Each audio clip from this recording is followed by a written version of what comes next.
Hey there, and welcome to Crime for Sleep. I know you're having trouble falling asleep, so let me keep you company with true crime stories from around the world. Before we dive in, I'm curious, where did you first hear this one? If you enjoy these stories, don't forget to like, comment, and subscribe. Now get comfortable, and let's get into tonight's case. Crime 1, I noticed the smell first, sweet, cloying like overripe fruit left too long in the sun. It drifted through my kitchen window every morning while I made coffee, stronger when the wind shifted east. My neighbor's garden had always been pristine, rows of vegetables arranged with military precision, not a weed in sight, but something had changed. The old man who lived there kept to himself. I'd see him watering his plants before dawn, methodical movements in the dim light. We'd nod when our paths crossed at the mailbox, nothing more. He seemed harmless enough, the kind of retiree who found purpose in perfect tomatoes and prize-winning roses. 3 weeks ago I watched him dig, not the usual gentle cultivation I'd grown accustomed to, but deep, determined excavation. The scrape of metal against soil carried across the fence. He worked through the afternoon heat, sweat darkening his shirt, pausing only to wipe his forehead with the back of his hand. By evening, he'd filled the hole and planted new seedlings on top. The next morning brought the smell. I tried to ignore it, told myself it was compost or fertilizer, but it grew stronger, more persistent. My morning coffee became impossible to enjoy. I started closing the kitchen window, sealing myself inside with stale air rather than breathe whatever was wafting from next door. That's when I remembered the missing person flyers. They'd appeared on telephone poles and store windows 2 weeks earlier. A young woman with dark hair and a nervous smile. The kind of face that stays with you, makes you check twice to see if you know her. The flyers mentioned she'd last been seen in our neighborhood, walking her dog along the street that runs behind our houses. I found myself studying my neighbor's garden with new eyes. The area where he'd been digging was thriving. The plants there grew taller, greener than the rest. Nature doesn't usually reward recent disturbance with such abundance. I started keeping a journal, noting when he worked in the garden, what tools he used, which sections received his attention. The pattern became clear. He avoided the area where he dug that day, steering clear as if the ground itself was forbidden. When he did venture near, his movements became quick, nervous. He'd glance toward my house, checking if anyone was watching. The police came by the neighborhood asking questions. Had anyone seen the missing woman, noticed anything unusual? I watched from my window as they spoke with my neighbor. He stood at his gate, hands clasped behind his back, nodding earnestly. They didn't ask to see his garden, didn't notice how he positioned himself to block their view of the eastern corner where the plants grew so unusually tall. I called the tip line that evening, spoke to a tired-sounding officer who took my information with professional detachment. Yes, they'd follow up. Yes, they'd check it out, but I could hear the skepticism in his voice. A smell and some vigorous gardening hardly constituted evidence. Days passed, the smell faded, replaced by something else, a sweet, earthy richness that made my stomach turn. I stopped eating lunch near the kitchen window, started taking my meals in the front room, as far from the garden as possible. Then I found the collar.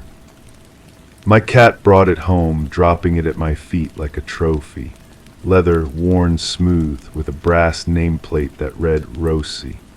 I'd seen that dog before, remembered the way it pulled its owner along the sidewalk, eager and friendly. The same dog mentioned in the missing person flyers. I held the collar in my hands, feeling the weight of its implications.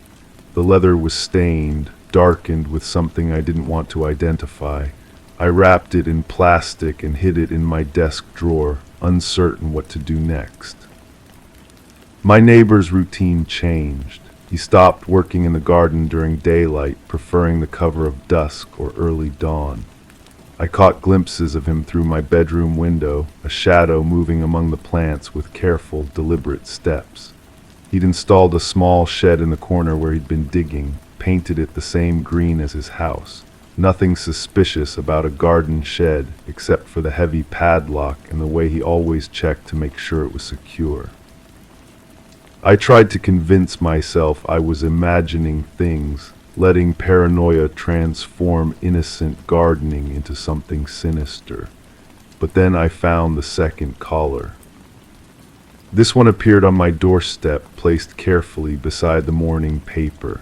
Black nylon with a red tag. I'd never seen this dog before, but the collar was clean, recently removed.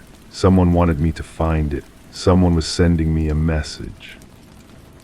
That night I couldn't sleep. I stood at my bedroom window, watching the garden in the pale moonlight.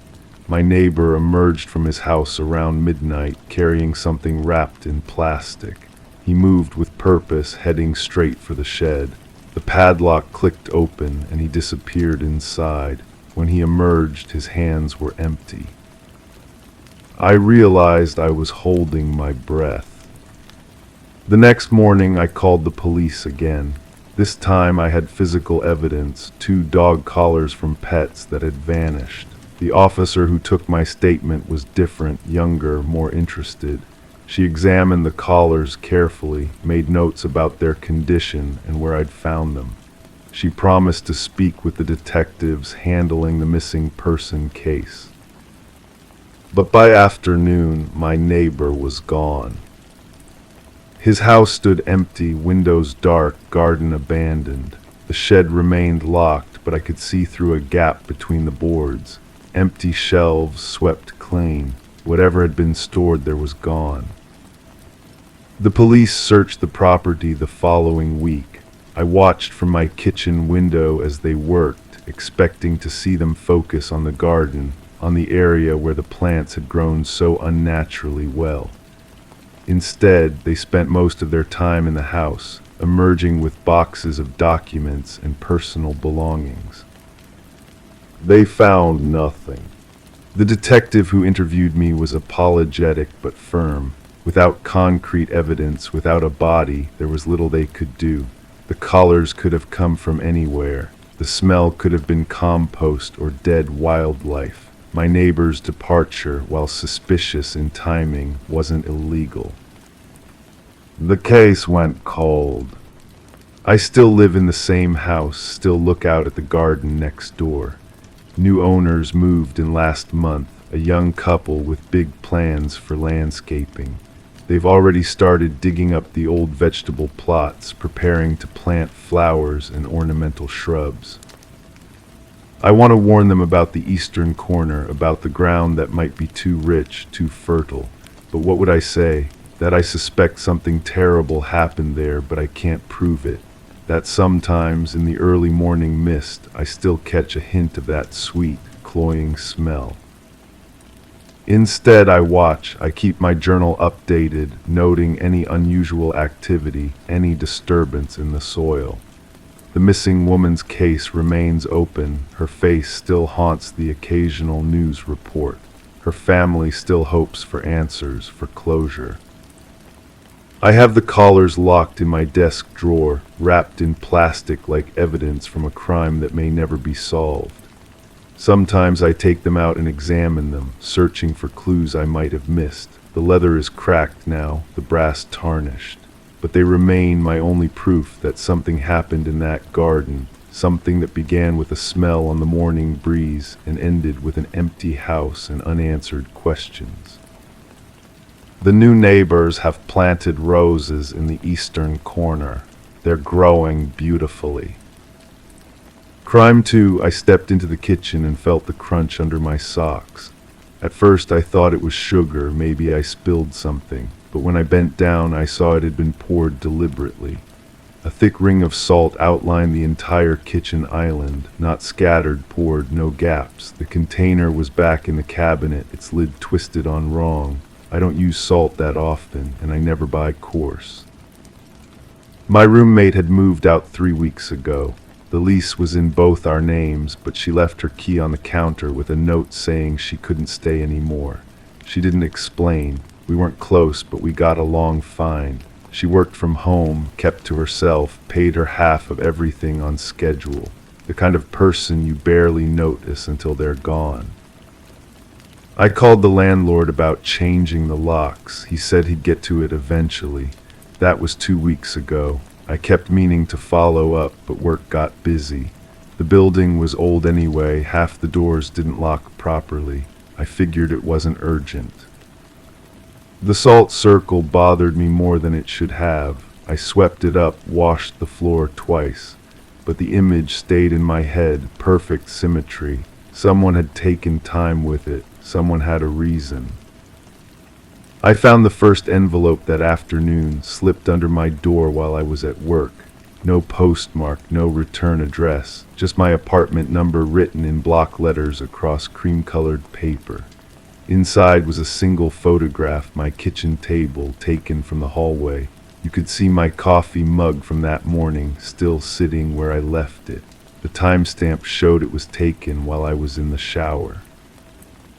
The second envelope came 3 days later, another photograph. This time my bedroom door slightly open. You could see the edge of my unmade bed, the book I'd been reading on the nightstand. The angle suggested someone standing in my living room, waiting, watching. I started checking the locks obsessively. I bought a door stopper, wedged it under the front door every night.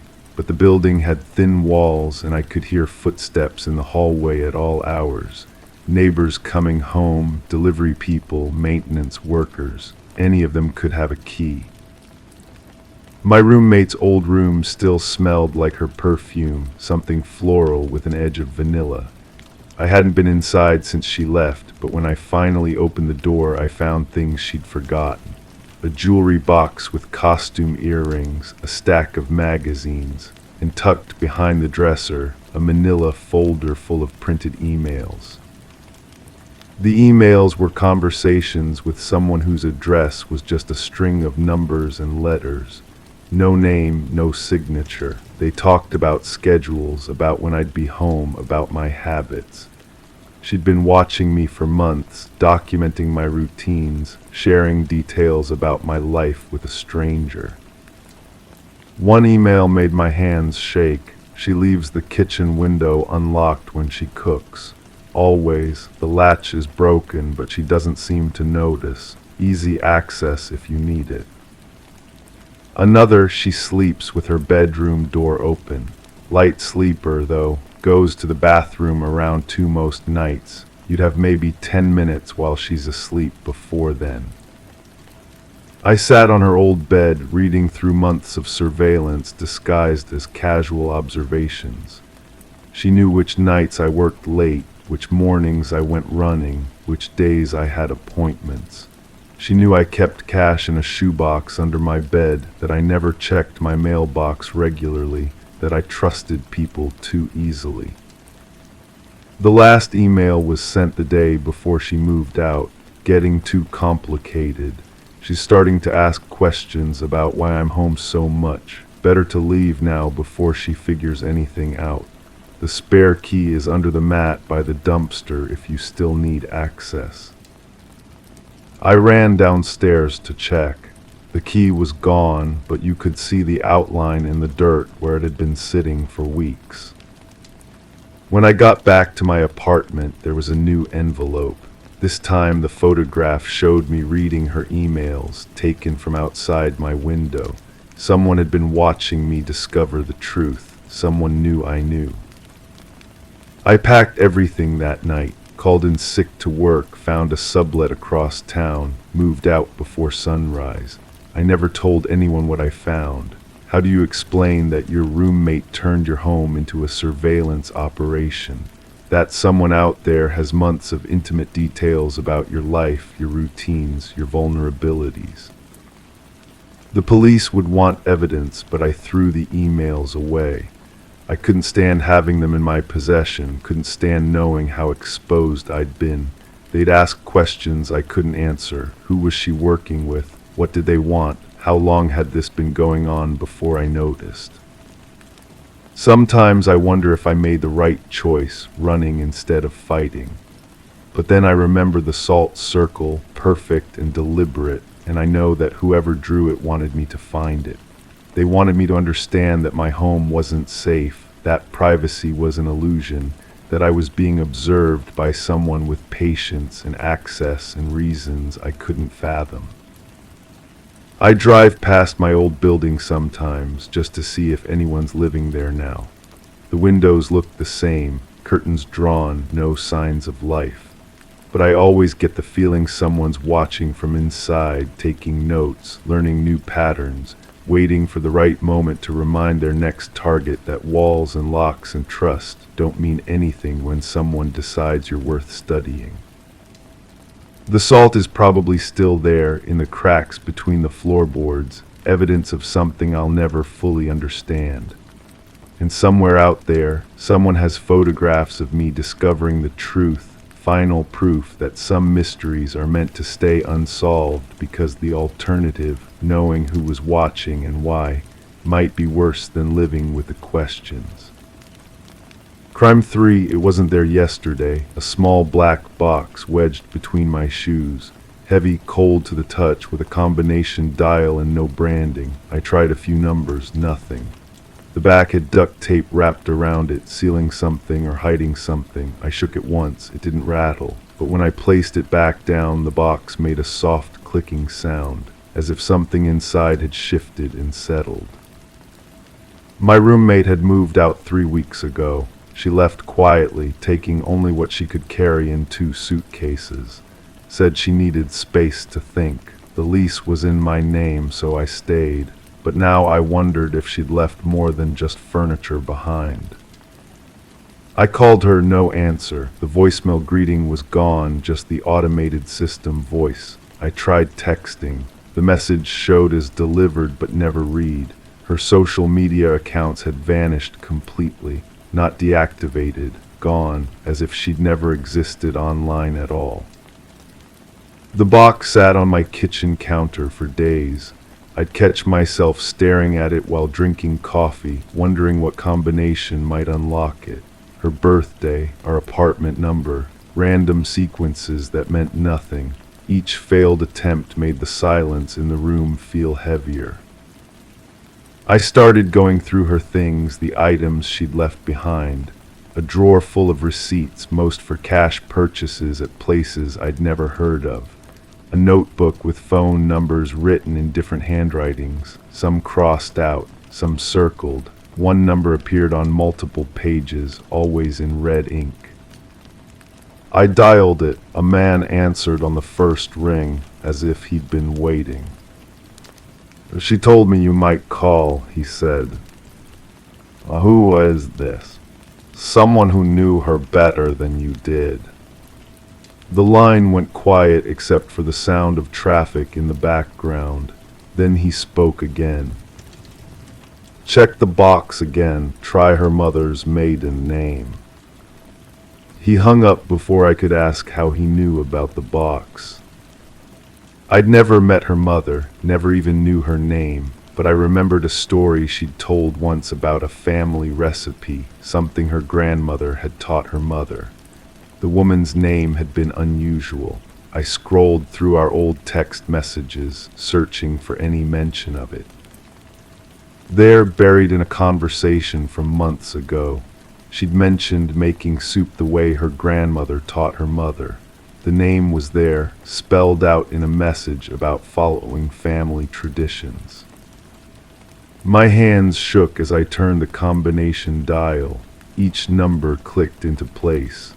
The lock opened with a soft metallic sound that seemed too loud in the quiet apartment. Inside was a bundle of photographs wrapped in plastic. The images were grainy, taken from a distance with a long lens. They showed people entering and leaving buildings, license plates, faces I didn't recognize. But in the corner of several photos, I spotted her car.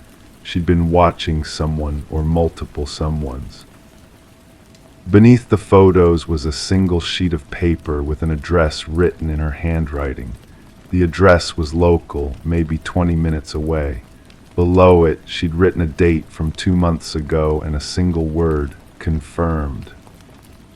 I drove to the address that evening. It was a modest house on a quiet street.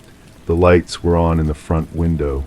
A family was having dinner. I could see them through the sheer curtains. A mother, father, and 2 children. They looked happy, normal, the kind of family you'd see in advertisements.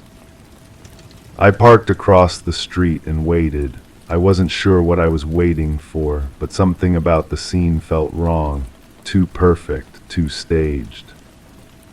The father got up from the table and walked to the window. He stood there for a long moment, looking directly at my car. Then he picked up his phone and made a call.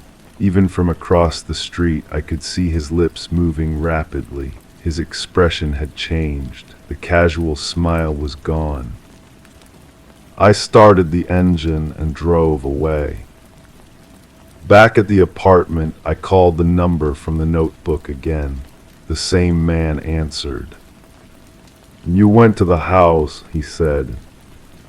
"How do you? She's been gone for 3 weeks. They know you found the box. They know you went there." "Well, the family you saw, they're not who they appear to be." She was documenting them, collecting evidence. "Evidence of what?" The line was quiet for so long I thought he'd hung up. Then he whispered something that made my blood freeze. "She found out what happened to the previous tenants, the family who lived in your apartment before you moved in. They didn't just move away." I looked around the apartment with new eyes. The small stain on the living room carpet that the landlord had blamed on pet damage. The way the bedroom door didn't close properly, as if the frame had been damaged and hastily repaired. The faint smell that sometimes lingered in the bathroom, despite thorough cleaning. "Where is she now?" I asked. "Somewhere safe, but she can't come back, not yet, maybe not ever." "What am I supposed to do?" "Nothing. Forget about the box, forget about the house. Move out if you can." The line went dead. I sat in the dark apartment, holding the box in my lap. The photographs were spread across the coffee table. In the dim light from the street lamp outside, the faces in the images looked different, more sinister. The happy family at dinner suddenly seemed like actors playing roles.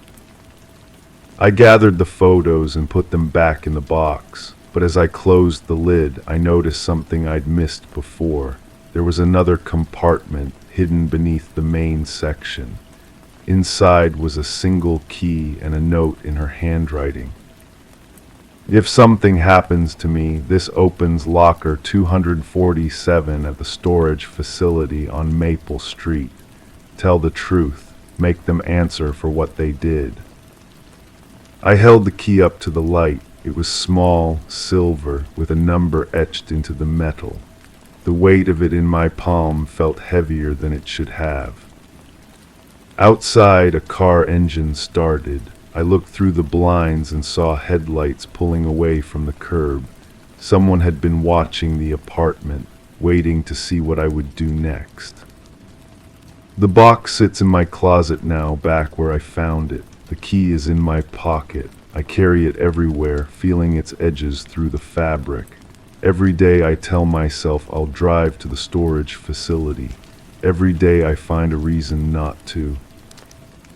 Because some truths are too dangerous to uncover, and sometimes the people who disappear do so for a reason. Sometimes they know something the rest of us aren't ready to learn. But late at night, when the apartment is quiet and the shadows seem to move on their own, I wonder if I'm already too deep to turn back, if they're watching me the way she watched them. If this apartment, this life, this version of normal is just another performance in a play I don't understand. The box is still there, the key is still in my pocket. and somewhere out there she's still hiding from whatever truth she uncovered. I just hope I'm not next to disappear. Crime 4, the photograph was face down when I found it, tucked between pages of a cookbook that hadn't been opened in years. The edges were yellow, the surface slightly sticky from kitchen grease that had somehow found its way between the pages. When I turned it over, I saw myself standing next to someone I didn't remember meeting. We were both smiling, but there was something forced about my expression, something that made my stomach tighten as I stared at the image. I had been going through my late aunt's belongings for weeks, sorting through decades of accumulated memories. She had been the family archivist, keeping every letter, every receipt, every random snapshot that crossed her path. Most of it was harmless clutter, grocery lists from the 80s, birthday cards with generic messages, insurance papers for cars that no longer existed. But this photograph was different. It felt important in a way I couldn't explain, like finding a piece of evidence from a crime I didn't know had been committed. The person standing next to me in the photo had dark hair and wore a blue jacket that looked expensive. Their smile was wide, genuine, the kind that reaches the eyes. But I had no memory of this moment, no recollection of when or where it might have been taken. The background showed what looked like a parking lot with the edge of a brick building visible on one side. Nothing distinctive enough to place the location, but familiar enough to feel unsettling. I set the photograph aside and continued sorting through the boxes, but my mind kept returning to that image. Who was this person? Why did I look so uncomfortable despite the smile? And why would my aunt have kept this particular photo when she barely knew my friends or colleagues? Later that evening, I called my cousin, the only other family member who had spent significant time with our aunt in her final years. I described the photograph without mentioning my unease, trying to sound casual about the discovery. "Oh, that must be from when you visited her that summer," my cousin said without hesitation. "She mentioned you brought someone with you, said they seemed nice enough, though she thought there was something odd about them." But I hadn't visited my aunt that particular summer. I had been dealing with my own problems, wrapped up in work and personal issues that kept me from making the trip. I told my cousin this, and there was a long pause on the other end of the line. "That's strange," they finally said. "She was very specific about it, even showed me the photo. Said you looked different somehow, not quite yourself." After hanging up, I returned to the photograph, studying every detail with new intensity.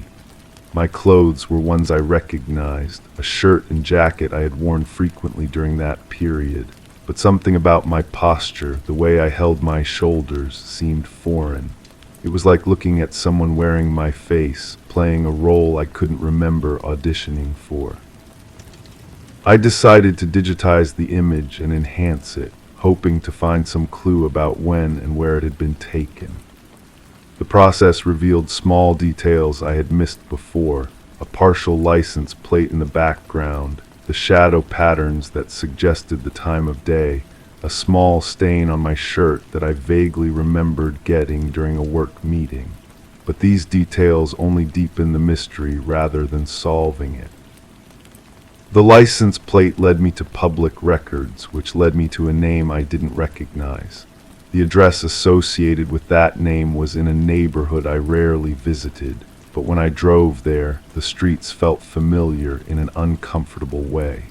The brick building from the photograph's background was there, exactly as I remembered it despite having no memory of ever seeing it before. I sat in my car across from the building, trying to understand what was happening to me. Was this some kind of dissociative episode? Had I blocked out a traumatic memory, or was something more deliberate at play? The building housed several small businesses, a dry cleaner, a tax preparation service, a small insurance office. None of them rang any bells, but I decided to go inside and ask around. The woman at the dry cleaner looked at me strangely when I showed her the photograph. "You don't remember coming in here?" she asked, her voice carrying a note of concern. "You were very upset about something, kept asking about surveillance cameras, whether we kept footage from that time period. Your friend seemed embarrassed by your behavior." But I had never been in that dry cleaner. I was certain of it. Yet the woman described my behavior in detail, even mentioning specific things I had said, turns of phrase that were distinctly mine. She also mentioned that I had been wearing the exact clothes from the photograph, and that my companion had paid for some cleaning service in cash, which she found unusual. The insurance office was next. The receptionist there also recognized me, though her account differed slightly from the dry cleaner's story. According to her, I had been calm, professional even, asking about policy coverage for property damage. My companion had waited in the car, she said, but she had gotten a good look at them through the window. "They seemed nervous," she told me, kept checking their phone, looking around like they were expecting someone. When you came back out, they were already running the engine. These conversations left me more confused than before.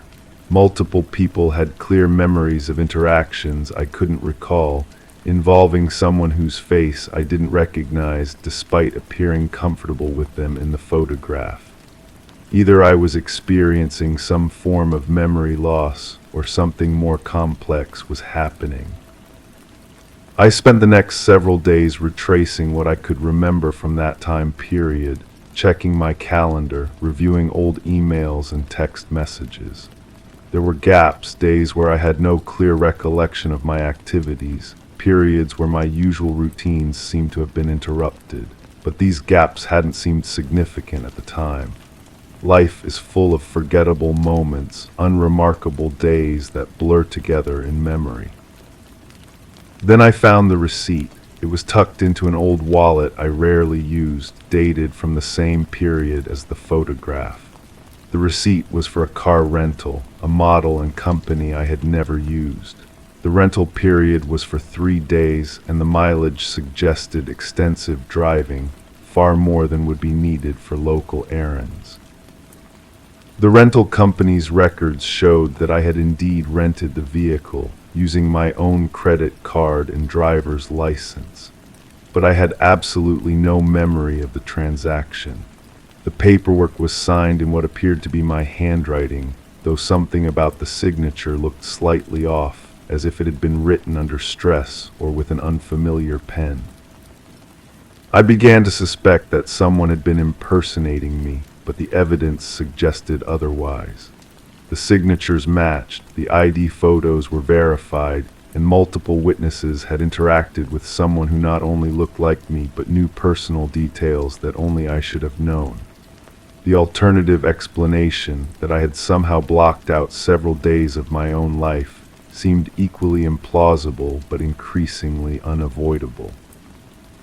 The investigation took on an obsessive quality. I started mapping out every detail I could verify, creating timelines and checking them against external sources. Bank records, phone logs, security footage from places I frequented, all of it painted a picture of a person going through the motions of normal life while apparently living through experiences they couldn't remember. But the more I discovered, the more questions arose. Why would I rent a car for extended driving when my own vehicle was working fine? What could have happened during those missing days that was significant enough to photograph but traumatic enough to forget? And who was the person in the blue jacket who seemed to know me so well? The photograph became a constant presence, pinned to the wall above my desk where I could study it during quiet moments. I found myself analyzing every pixel, every shadow, every reflection that might provide a clue. But the image remained stubbornly opaque, refusing to surrender its secrets despite my growing desperation to understand what it represented. Eventually, I realized that the photograph might not be the answer I was looking for, it might be the question. Perhaps the real mystery wasn't what had happened during those missing days, but why I needed to forget them in the first place. Some truths I began to understand might be too heavy to carry consciously, too dangerous to acknowledge even to ourselves. The person in the blue jacket continues to smile at me from that photograph, their expression unchanged despite everything I've learned and everything I still don't understand. Sometimes I think they know something I don't. Other times, I wonder if they're waiting for me to remember something I'm not ready to face. The photograph sits in my desk drawer now, face down again, just as I found it. But I know it's there, and I know that someday I might be ready to turn it over and finally remember who that person was, and why I needed to forget them so completely that even finding evidence of our connection couldn't bring back the memory of what we did together during those missing days. Some silences, I've learned, weigh more than words ever could. Crime 5, I've lived here long enough to know which switch does what. The front porch, the kitchen island, the hallway upstairs, each one mapped in my muscle memory from years of routine. But near the back door, just above the baseboard, I noticed a new one, installed low where a child might reach it without stretching. The metal felt cold under my fingertip when I flipped it up. Nothing changed. No lights flickered on, no fan whirred to life, no sound at all.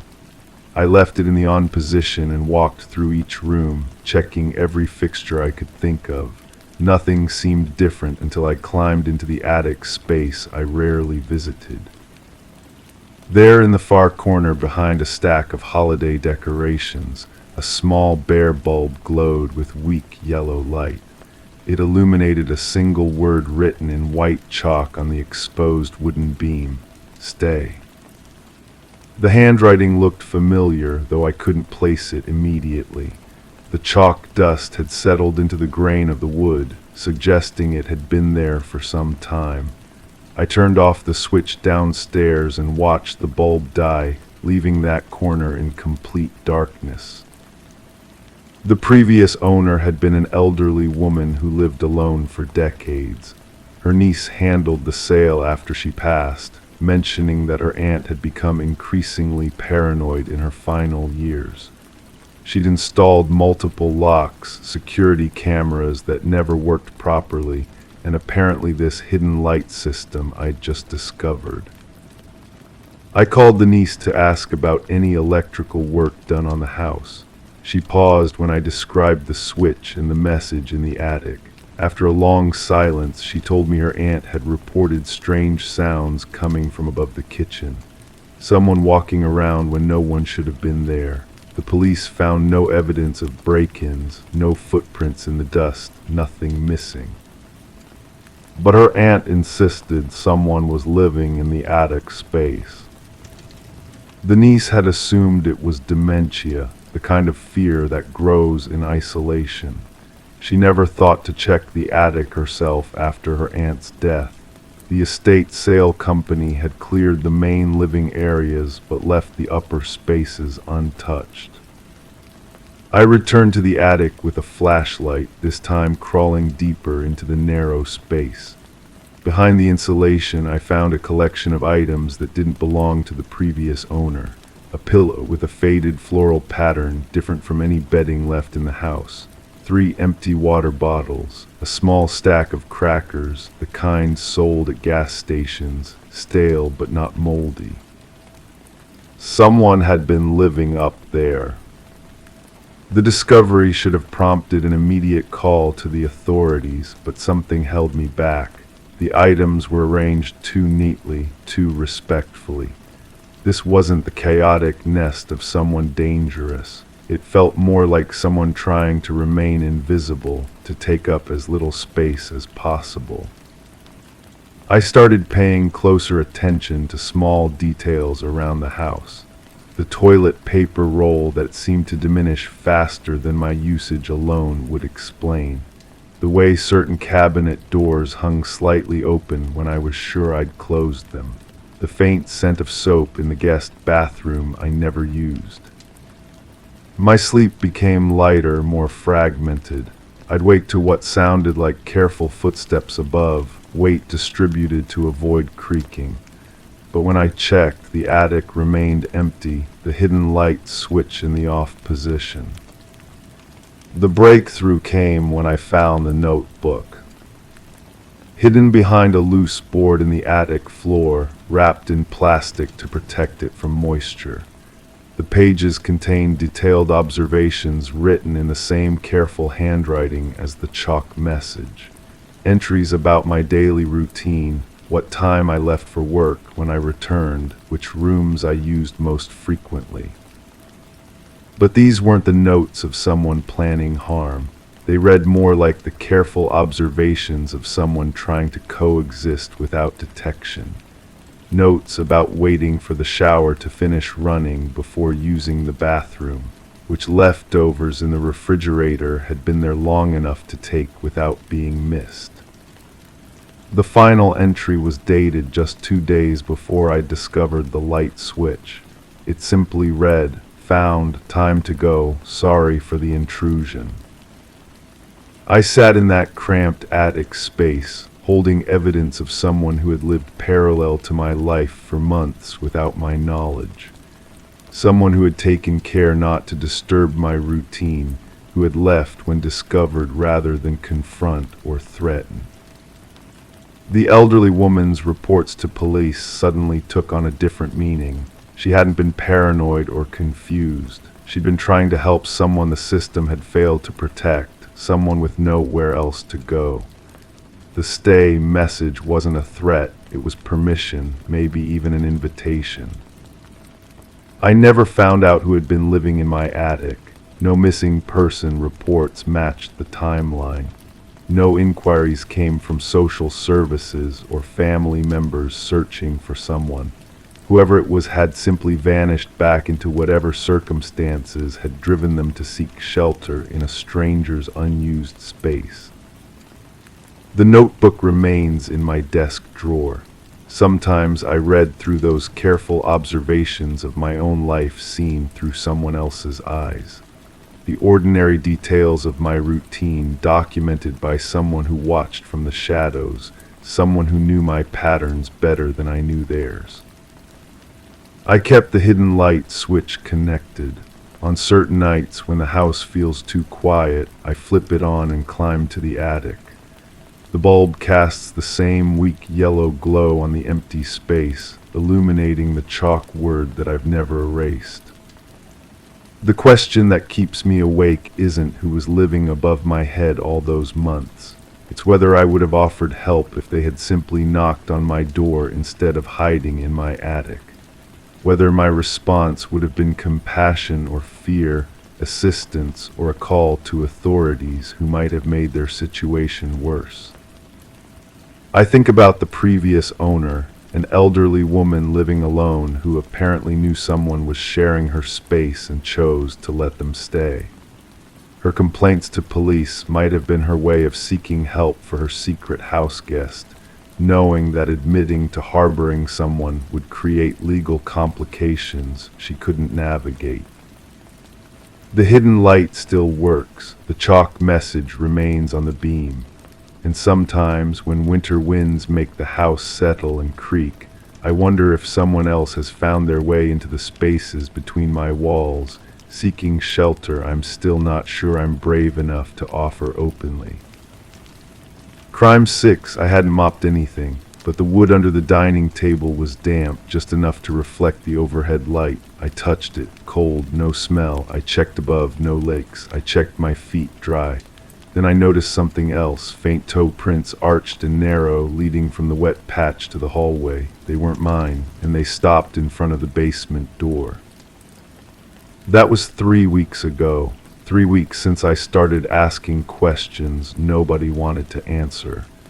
3 weeks since I realized the woman who used to live here might never have actually left. The real estate agent had been nervous, kept checking her phone, avoiding eye contact when I asked about the previous tenant. She moved out of state, she said, but her voice cracked on the word moved. I signed the lease anyway. The rent was too good to pass up, and I needed a place fast. Now I understand why. The neighbors were even stranger. The elderly man next door would watch me from his window but never wave back. The woman across the street crossed to the other side whenever she saw me coming. When I finally cornered her at the mailbox, she looked at me like I was wearing a mask. "You shouldn't be living there," she whispered. "Not after what happened." Then she hurried inside, leaving me standing alone with a handful of junk mail and a growing unease. I started digging through public records. The previous tenant's name was everywhere: utility bills, parking tickets, a small claims court filing from last year. But then nothing, no forwarding address, no final utility readings, no moving truck permits. It was as if she had simply vanished from all documentation simultaneously. The building superintendent avoided my calls. When I finally caught him in the lobby, he wouldn't meet my eyes. "She left," he mumbled, jangling his keys nervously. "Gave notice, cleaned out her stuff." But when I asked to see the notice, he claimed the paperwork had been lost. When I asked about her security deposit, he said it had been mailed to her new address, an address he couldn't seem to remember. That's when I started noticing the other things. The way certain floorboards creaked differently than others, as if they'd been recently disturbed. How the paint on one section of the living room wall was slightly different, fresher, like it had been touched up to cover something. The fact that the previous tenant's mailbox key still worked, even though the locks were supposedly changed between tenants. I went through her mail, credit card statements, subscription renewals, appointment reminders, all dated after she had supposedly moved away. I called the credit card company. The account was still active. Recent purchases at local stores, gas stations, grocery shops, all places within walking distance of the apartment. The pharmacy had a prescription waiting for her. The dental office had called twice about missed appointments.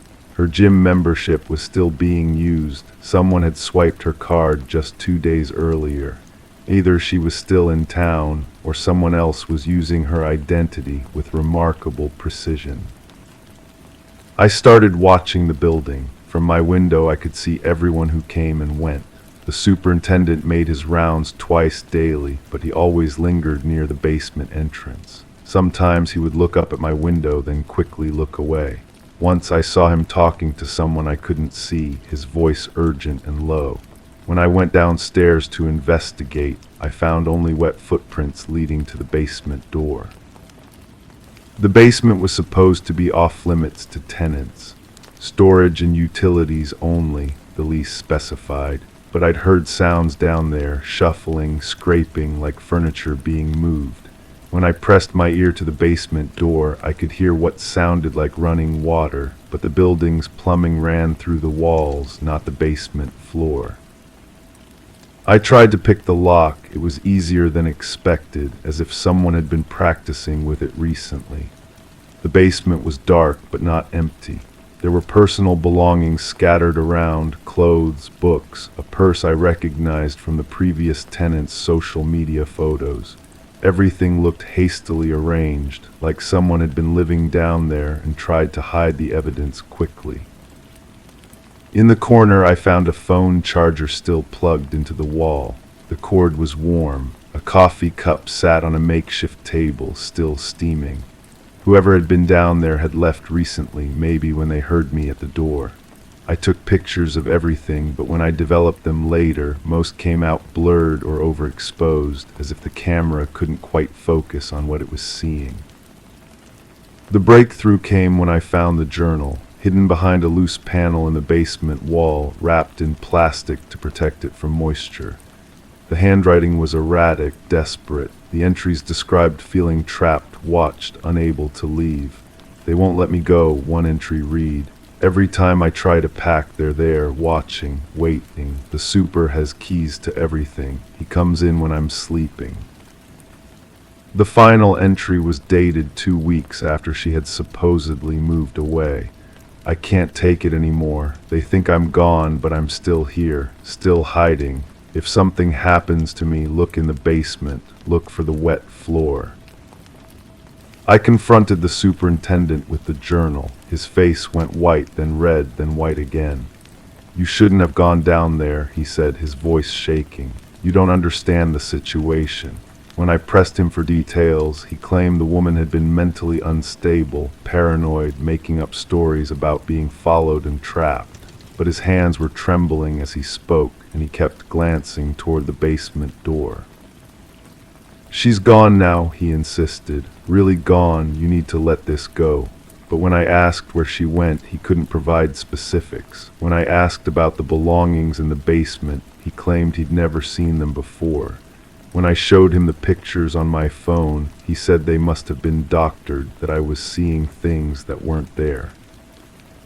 That night I heard the footsteps again, soft, careful, moving across the floor above me. But I live on the top floor. There's nothing above me but the roof. I grabbed a flashlight and went upstairs. The roof access was locked, but I could see fresh scratches around the lock mechanism. Someone had been up there recently. On the roof, I found more evidence: a sleeping bag, empty food containers, a small camping stove. Someone had been living up there, watching the building, watching me. I heard a sound behind me and turned to see a figure disappearing behind the building's ventilation system. When I followed, I found only wet footprints leading to the fire escape. I called the police. They took a report but seemed skeptical of my story. "Maybe she just didn't want to be found," the officer suggested. "People disappear all the time. Usually they have their reasons." When I showed them the basement, it had been cleaned out. When I mentioned the rooftop camp, they found nothing but pigeon droppings and old leaves. The superintendent was transferred to another building. His replacement knew nothing about the previous tenant, claimed all records from that period had been lost in a computer system upgrade. The basement lock was changed. The roof access was reinforced. But the wet footprints still appear on my floor sometimes, and I still hear movement above me during the deep hours of night. I've been thinking about moving, but something keeps me here. Maybe it's the knowledge that she might still be out there, still trapped, still needing someone to notice she never really left. Or maybe it's the growing suspicion that I'm being watched too, that my questions have made me a problem that needs to be solved. Yesterday I found a note slipped under my door. No signature, just 5 words in handwriting I didn't recognize. "Stop looking or join her." I keep the note in my pocket now, along with copies of all my evidence, just in case. The floor is still wet sometimes. I still don't know why. But I'm starting to understand that some disappearances aren't disappearances at all. They're just reclassifications. Some people don't leave, they just stop being acknowledged. And sometimes the people asking too many questions about the missing simply become missing themselves. I haven't decided what to do with what I know. The truth seems both obvious and impossible to prove. She's probably dead, or she's probably alive and hiding, or she's probably gone and I'm probably losing my mind. All of these things feel equally true and equally terrifying. Tonight I'm going to pack a bag and keep it by the door, just in case. Because I'm starting to realize that the wet floor might not be evidence of where she went. It might be a warning about where I'm going. Crime 7, it came with a house. Old, rusted shut, jammed in the corner of the laundry room. I never bothered with it until today when I tried the bottom drawer and it slid open with no resistance. Inside was a manila envelope, sealed. I opened it and found dozens of photos, each one showing the same person sitting at a kitchen table. The table was mine, the kitchen wasn't. The photos had that grainy quality of film developed in a hurry. Each shot captured the same angle as if taken from a fixed position.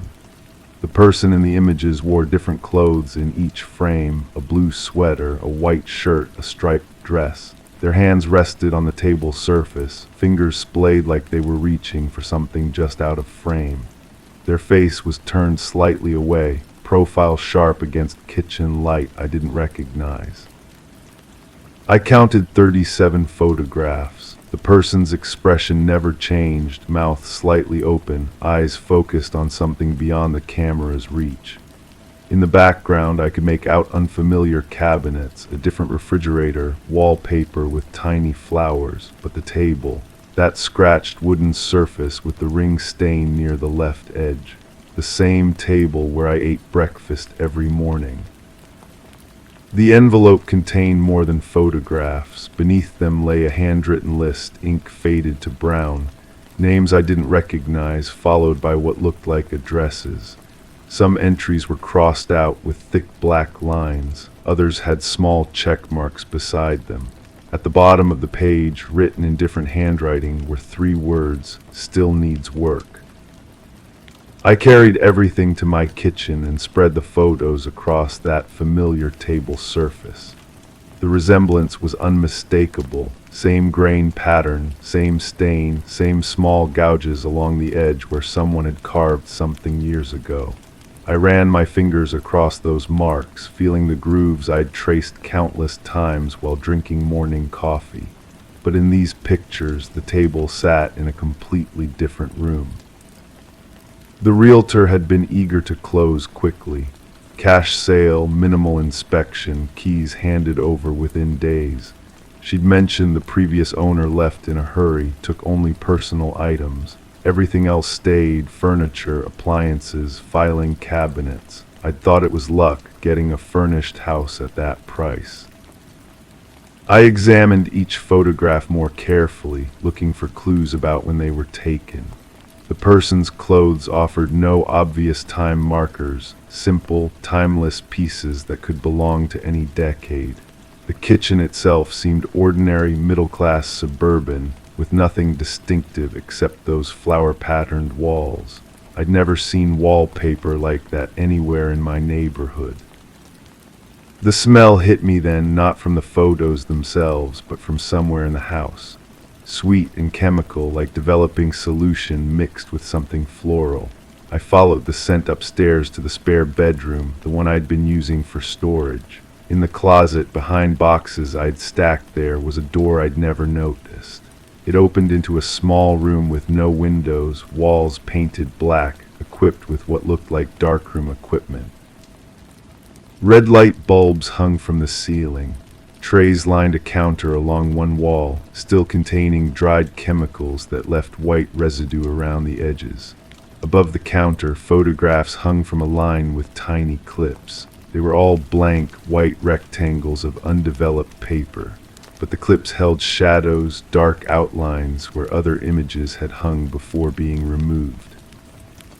I found the contact sheets in a drawer beneath the developing trays.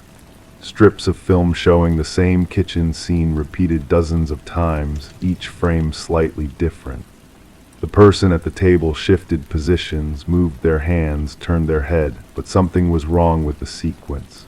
The timestamps printed along the film's edge showed gaps, large spaces of missing time between shots, as if entire rolls had been removed. The most disturbing discovery came from studying the person's reflection in a chrome toaster visible in several shots.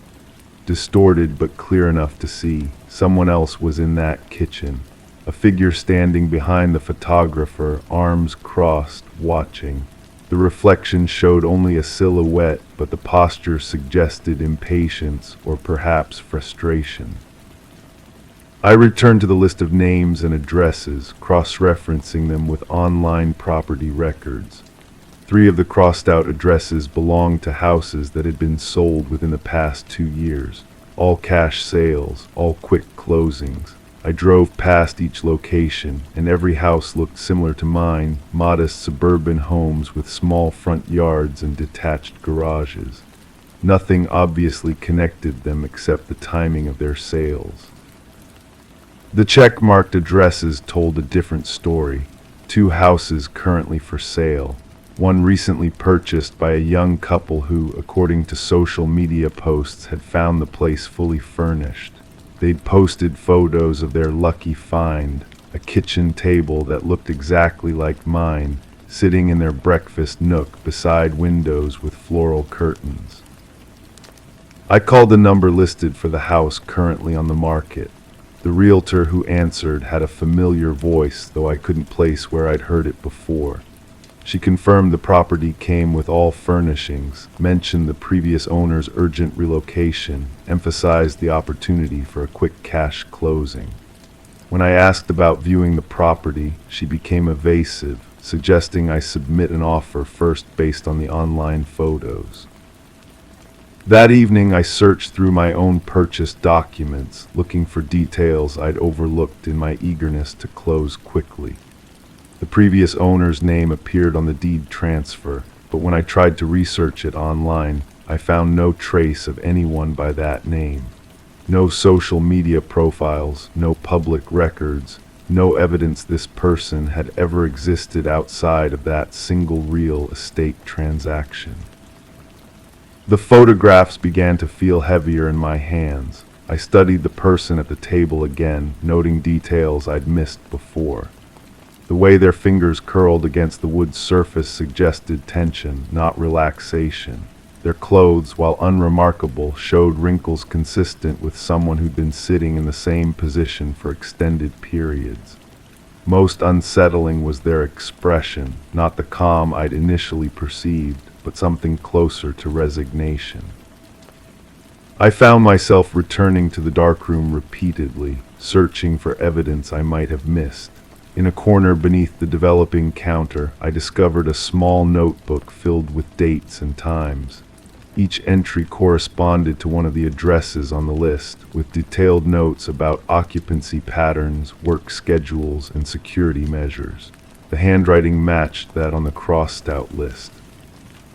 The final entry in the notebook was my address. Below it, someone had written observations about my daily routine, when I left for work, when I returned, which lights I turned on in the evening. The date of the last entry was yesterday. I packed the photographs and listened into a bag, uncertain who to contact or what to report. The evidence suggested something disturbing, but I couldn't articulate exactly what crime had been committed. Someone had been photographed at kitchen tables in different houses. Someone had been watching, documenting, preparing, but for what purpose and with what outcome remained unclear. As I prepared to leave the house that night, I noticed something I'd overlooked before. The kitchen table where I'd spread the photographs showed new scratches in the wood, fresh gouges that hadn't been there that morning, and on the surface, barely visible unless viewed from a specific angle, were faint marks that looked like fingerprints, not mine. The filing cabinet in the laundry room now sits empty, its drawers pulled open like a mouth waiting to be fed. I've moved the table to my garage, unable to eat meals at a surface that appeared in those photographs. But late at night, when I hear footsteps in the kitchen above, I wonder if changing locations matters at all. The house came furnished, and perhaps some furnishings carry more than just previous owners' belongings. They carry intentions, purposes that transcend simple ownership transfers. I still have the photographs, though I've stopped counting them. Their number seems to change depending on when I look. The realtor hasn't returned my calls asking about the house's history. The darkroom remains exactly as I found it, chemicals dried but equipment intact, as if waiting for someone to return and resume their work. I've learned that some discoveries reveal not answers, but the existence of questions you never thought to ask. The person at the kitchen table never looked directly at the camera, never showed their face completely. But in the final photograph I examined, their reflection appears clearly in the window behind them. They're looking straight ahead, directly at whoever will eventually find these images. Their expression suggests they knew someone would come looking, would piece together the pattern, would sit at the same table trying to understand. That reflection shows a face I recognize from the mirror every morning. Crime 8, I only wash darks and I always do my laundry alone. That's been my routine for years, simple, predictable, necessary. But when I pulled the wet clothes from the washer that evening, there was something that didn't belong. A pale blue shirt, tangled at the bottom of the drum like it had been hiding there. Too small for me, no brand label anywhere. Just damp cotton that felt wrong in my hands. I checked the dryer first, thinking maybe it had fallen from a previous load. Empty. I searched the laundry basket, examined every corner of the cramped basement room. Nothing else seemed disturbed. The detergent sat exactly where I'd left it. My dark clothes hung heavy and familiar on the line. But this shirt, this pale blue thing, had appeared from nowhere. There was still a tag attached to the collar. Not a price tag or size marker, just a small white rectangle with a single red digit pressed into the paper. The number 7, nothing else. The ink looked fresh, like someone had just stamped it there. I should have thrown it away, should have assumed it belonged to a previous tenant or got mixed up somehow during the move, but something about finding it made my chest tight. The fabric felt expensive, well made, and it was perfectly clean, like it had been washed with care. I started asking questions I probably shouldn't have asked. The landlord claimed he'd never seen it before. His voice got sharper when I described the tag, the number. He suggested maybe the previous tenant had left things behind, but his eyes didn't meet mine when he said it. I pressed him about who lived here before me. A quiet person, he said, kept to themselves, moved out suddenly without much explanation. The neighbor upstairs mentioned seeing someone coming and going from my apartment before I moved in. Someone small, always wearing light colors, but when I asked for more details, she became vague, claimed she might have been mistaken. People see what they want to see, she said, which felt like a warning more than an observation. I tried washing the shirt with my next load, thinking maybe it would disappear as mysteriously as it had appeared, but it came out even cleaner, brighter. The number on the tag hadn't faded at all. If anything, it looked darker, more deliberate. That's when I found the others. While reorganizing my closet, I discovered clothes that weren't mine pressed between my own garments. A yellow sweater with a tag marked 3. A white cotton dress with 12 stamped in the same red ink. Each piece small, delicate, obviously worn by someone much shorter than me. Each one perfectly clean, like they'd been lovingly maintained. I counted them, 7 items total, each with a different number. The pale blue shirt was number 7 in what appeared to be some kind of sequence. But the numbers weren't consecutive: 3, 7, 12, 18, 23, 31, 44. They followed a pattern I couldn't understand, but they clearly meant something to someone. The building manager finally returned my calls after I left 3 messages. His voice sounded strained when I described what I'd found. There had been complaints before, he admitted. Previous tenants reporting clothes that weren't theirs appearing in their apartments, but nobody had ever found so many pieces at once. Nobody had ever mentioned the numbered tags. He suggested I speak with the woman who lived in the apartment before me. She'd left her forwarding information, he said, though she'd specifically requested that her new address not be given to anyone asking questions. When I pressed him, he reluctantly provided her phone number, but warned me she might not want to talk. The call went straight to voicemail. Her voice was soft, younger than I had expected, but there was something hollow about it, like she was speaking from very far away. I left a message explaining who I was, what I'd found. I tried to sound calm, reasonable, not like someone who'd been losing sleep over mystery clothing and unexplained numbers. She called back 3 days later. Her voice was different this time, sharper, more alert. She wanted to know exactly which pieces I'd found, what numbers were on the tags. When I listed them, she went quiet for a long stretch. Finally, she asked if I'd found anything with the number 1. I hadn't. I told her the smallest number was 3, but she'd already hung up. That night, I dreamed about small hands carefully folding clothes, pressing numbered tags into collars with methodical precision. I woke up with the taste of laundry detergent in my mouth and the sound of someone moving around upstairs, though I knew the apartment above me was supposed to be empty. I started checking my laundry more carefully, not just for strange items, but for anything that seemed different about my own clothes. Some of my shirts felt looser than before. Others seemed to fit better, like they'd been altered while I wasn't paying attention. The stitching on a few looked slightly different, though I couldn't pinpoint exactly what had changed. The woman called again. This time she wanted to meet. There were things she needed to tell me, she said, but not over the phone. We arranged to meet at a coffee shop downtown. She said she'd be wearing something blue, but when I asked what shade, she just said I'd recognize her. I waited for 2 hours. She never showed. When I called her number again, it had been disconnected. The building manager claimed he'd never given me her phone number. When I showed him my call log, he studied it with a confused expression, like he was reading something in a foreign language.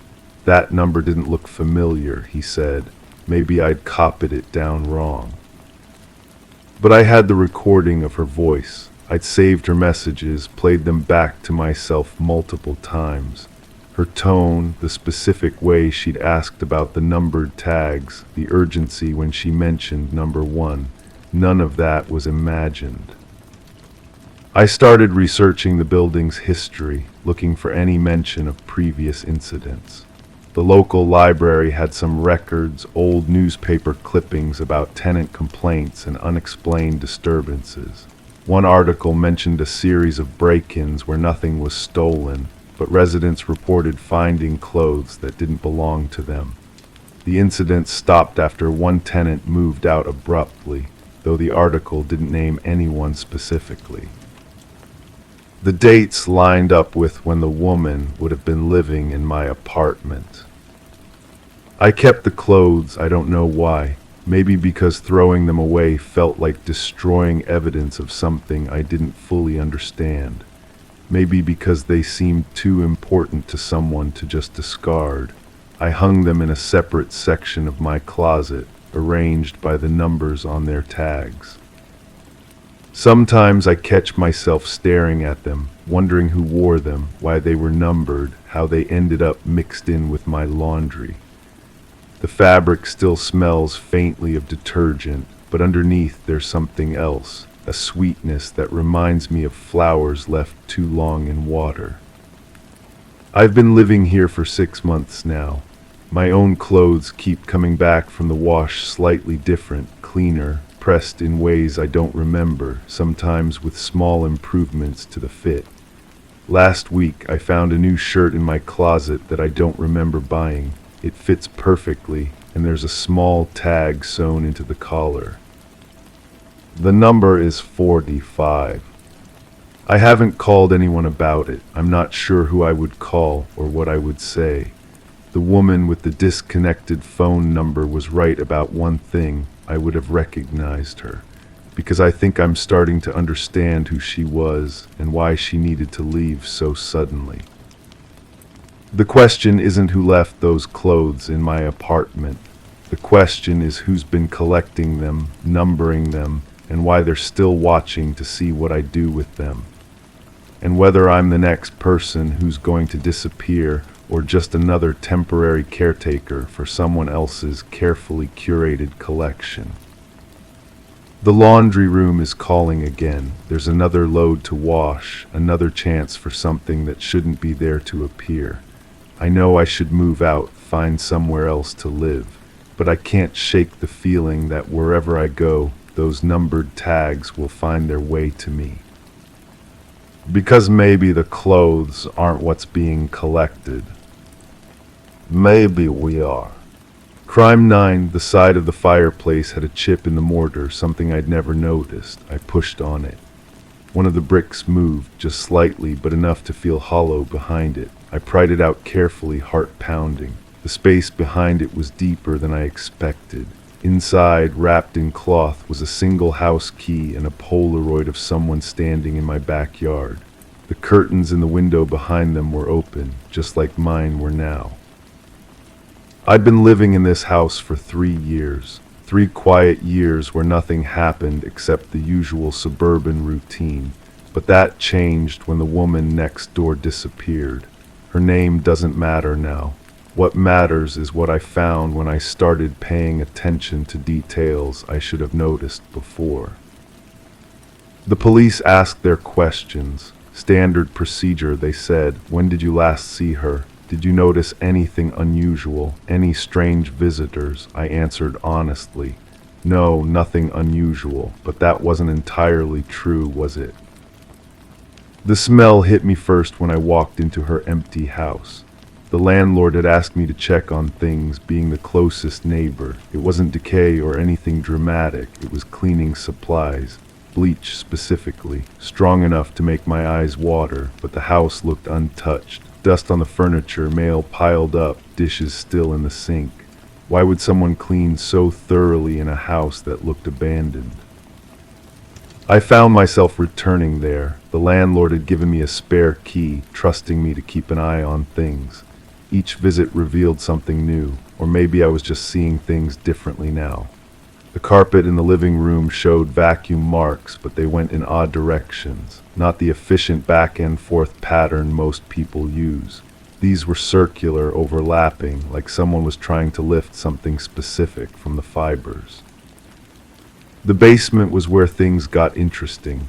Empty now, but the concrete floor had water stains, recent ones, the kind you'd see after someone hosed something down. The drain in the corner looked too clean compared to everything else down there. Someone had spent considerable time scrubbing it. Back in my own house, I started noticing things I'd dismissed before. The woman had been friendly, too friendly maybe. She'd bring over food, ask about my schedule, comment on when my lights were on or off. I'd thought she was just being neighborly. Now I wondered if she was being something else entirely. The key from behind my fireplace brick fit her back door perfectly. I tested it one evening, hands shaking as the lock turned smoothly. Someone had been using this key regularly. The metal showed no signs of rust or neglect, but who had hidden it in my wall and when? I started going through my own house more carefully. In the closet upstairs, pushed behind winter coats I rarely touched, I found a small box. Inside were photographs, not just any photographs, pictures of me, taken through windows, me reading in my living room, me cooking in my kitchen, me sleeping in my bedroom. The angles suggested they were taken from her house. The timestamps showed they went back almost 2 years. The police detective handling her case was thorough but dismissive when I brought him the photos. Could be anyone taking these, he said, though his expression had changed when he saw them. Do you have any proof she took them? I didn't. The photos themselves told a story, but not one that would hold up in court. That night I couldn't sleep. I kept thinking about the cleaning supplies, the vacuum marks, the scrubbed drain. I thought about how she'd always known when I was home, when I was traveling, when I had visitors. I thought about the key hidden in my own wall, placed there by someone who knew my house well enough to choose the perfect hiding spot. The next morning I called in sick to work and spent the day in her basement. I brought a flashlight and examined every inch of that concrete floor. In the corner near where the cleaning smell was strongest, I found something the bleach hadn't quite erased. A stain, small but unmistakably dark. The kind of stain that soaks deep into concrete. I also found marks in the walls, scratches in the paint about chest high, like someone had struggled against the concrete blocks. The The scratches were fresh enough to still show raw concrete underneath the paint. The detective wasn't interested in my basement discoveries either. Could be anything, he said again. Old house, old stains. People use basements for storage, home repairs.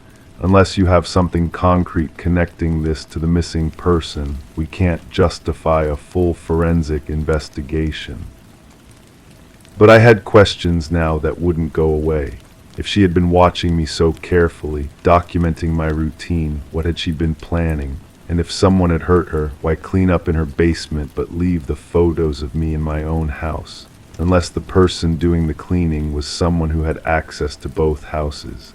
Someone who knew both of us well enough to move freely between our properties. I thought about the other neighbors, the elderly man who walked his dog past both our houses twice daily, the couple across the street who worked from home and seemed to always be watching from their windows, the maintenance worker who serviced the rental properties in the area. Any of them could have noticed her watching me. Any of them might have decided to do something about it. Or maybe the answer was simpler, maybe more disturbing. I went back to her house one more time, using the key I now carried with me everywhere. This time I looked for something specific. In her bedroom I found it, a journal hidden beneath her mattress. The entries went back months, detailed observations about my daily routine, plans, fantasies about conversations we might have, descriptions of how she imagined my house looked on the inside. The final entry was different, shorter, written in handwriting that looked rushed, maybe scared. It said only, "He knows. He's been watching me watch him. I saw him in the basement window tonight. I think he's coming up the stairs." The date was 3 days before she disappeared. I read that entry over and over, sitting on her bed in the empty house. The implications hit me slowly, like cold water rising. Someone had been watching her watch me. Someone who had access to her basement. Someone who knew about her obsession and had decided to end it. The police found her car a week later, abandoned near the interstate. No signs of struggle, no forensic evidence, no leads. The case went cold within a month. I still live in the same house. I still have the key. Sometimes, late at night, I wonder if whoever cleaned that basement so carefully is still around, still watching. The new tenant next door seems nice enough, friendly. She's already asked about my schedule, commented on when my lights are on or off. The brick I removed from my fireplace never quite fit back properly. There's still a small gap in the mortar. Sometimes I catch myself pushing on it, feeling for that hollow space behind the wall, wondering what else might be hidden there, wondering who put that key there in the first place, and whether they're still waiting for me to figure out what it was really for. The police closed the case officially last month. Insufficient evidence, they said, no signs of foul play. But I know what I saw in that basement. I know what those photographs meant. And I know that somewhere out there, someone got away with the perfect crime. Someone who understood that the best way to make a person disappear is to make sure no one believes they were ever in danger in the first place. Story 10. In a quaint cottage, the wooden plank protested beneath Sarah's weight, revealing a hidden secret. Intrigued, she knelt down, tracing the edges with her fingers, sensing the concealed depths below.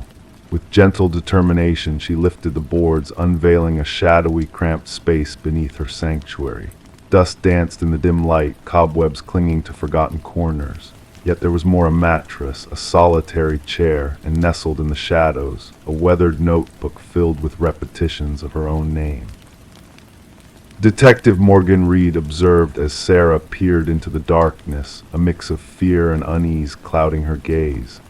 It wasn't just a hidden chamber she had stumbled upon. It was a violation, a breach of security, an intrusion of malevolence into her newfound haven. "Do not disturb anything else," Detective Reed cautioned, her voice a steady anchor in the unsettling discovery. She flicked on her flashlight, revealing walls adorned with snapshots captured moments of Sarah's life, unaware of the unseen observer, a shrine of obsession carefully concealed beneath her very feet. Sarah had purchased the cottage from the late Walter Green, a solitary figure with no known kin. The property had stood empty, waiting for a new owner to breathe life into its worn walls. Not a whisper of the hidden chamber had been uttered during inspections or transactions. "I never met him, the previous owner," Sarah murmured, her voice barely audible. "The neighbors spoke of his reclusiveness. I was told the basement was sealed off long ago. The inspection report mentioned nothing." The arrival of crime scene investigators echoed through the cottage, their tools echoing against the wooden floors as they delved into the mystery. They documented every detail, preserving evidence, and eventually unearthed the mattress, chair, and notebook from the concealed recess. Forensic analysis uncovered a myriad of fingerprints, all belonging to the enigmatic Walter Green. What unsettled the investigators most was the timeline they reconstructed.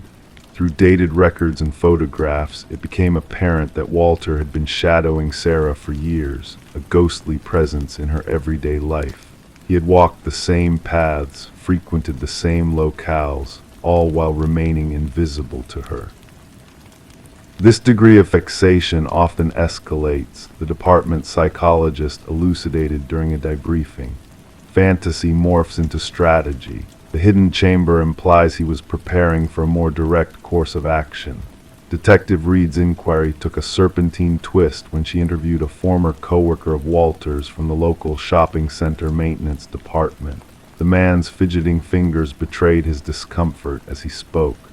Walter spoke of her occasionally, he confessed. Said she reminded him of someone. I assumed it was harmless infatuation. I never imagined. His voice trailed off, eyes locked on his hands. Did he ever mention any intentions involving her? Reed probed. Not explicitly, but he had this phrase he'd repeat about how she belonged with him.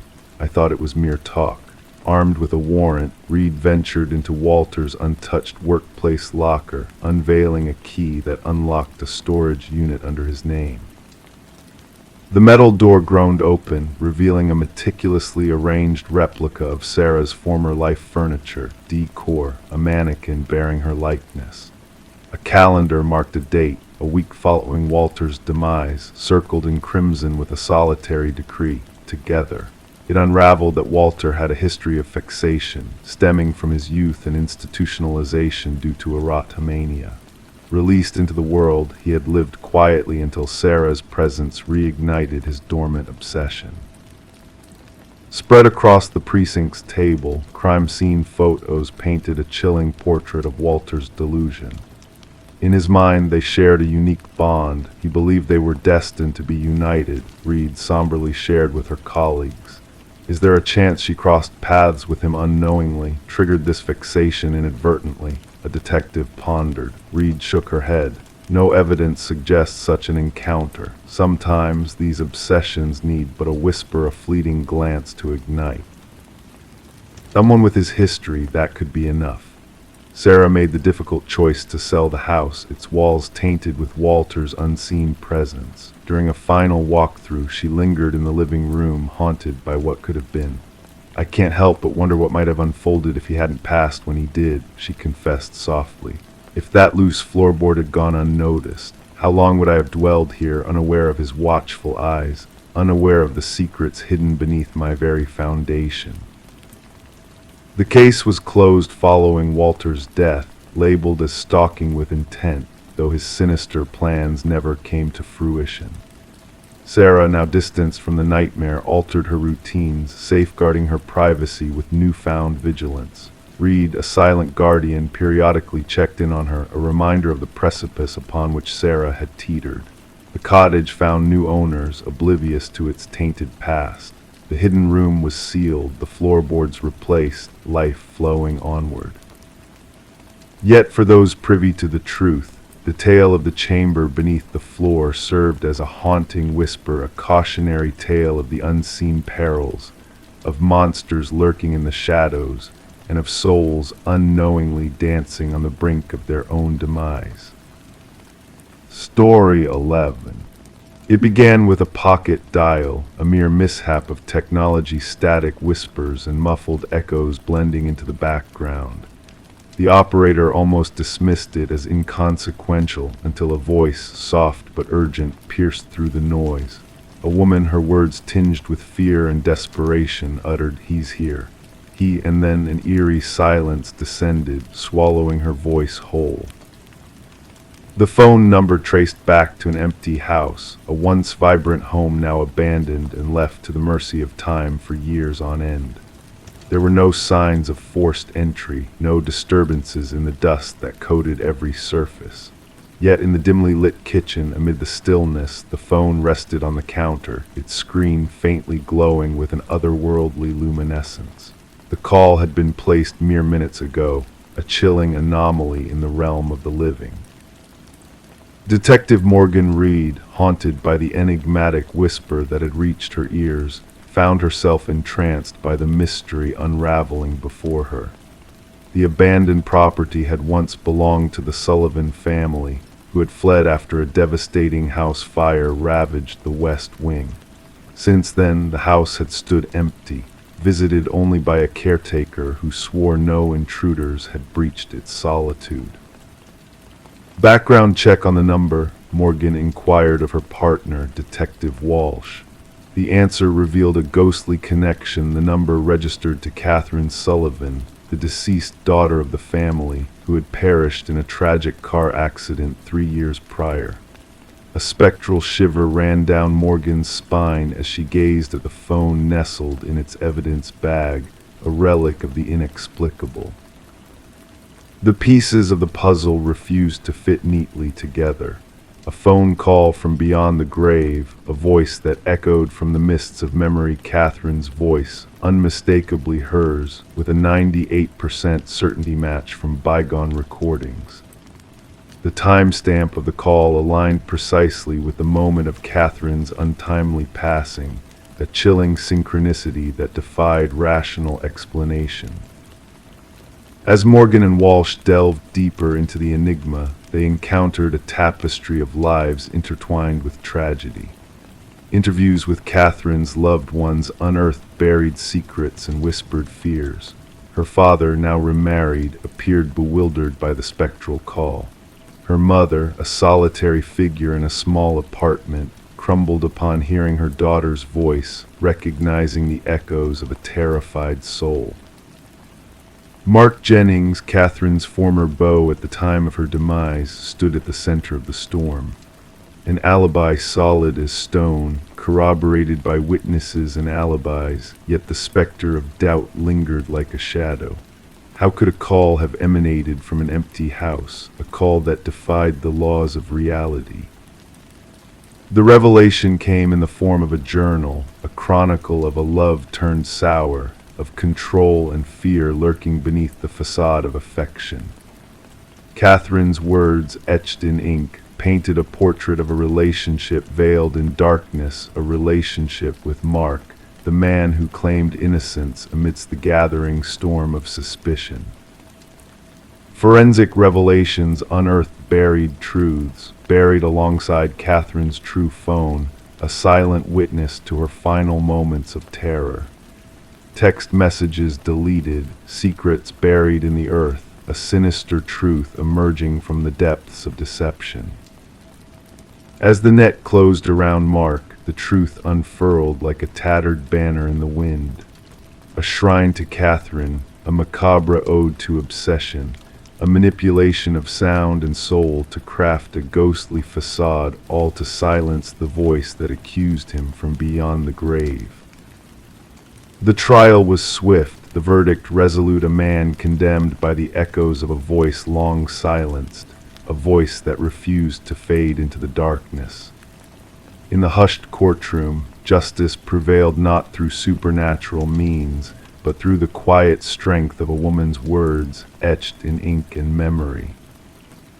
And as the echoes of the trial faded into the night, the phone from the abandoned house sat silent in its evidence locker, a relic of a tale woven with shadows and whispers.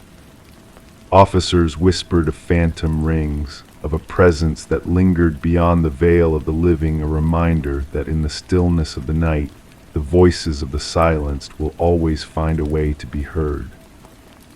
Story 12.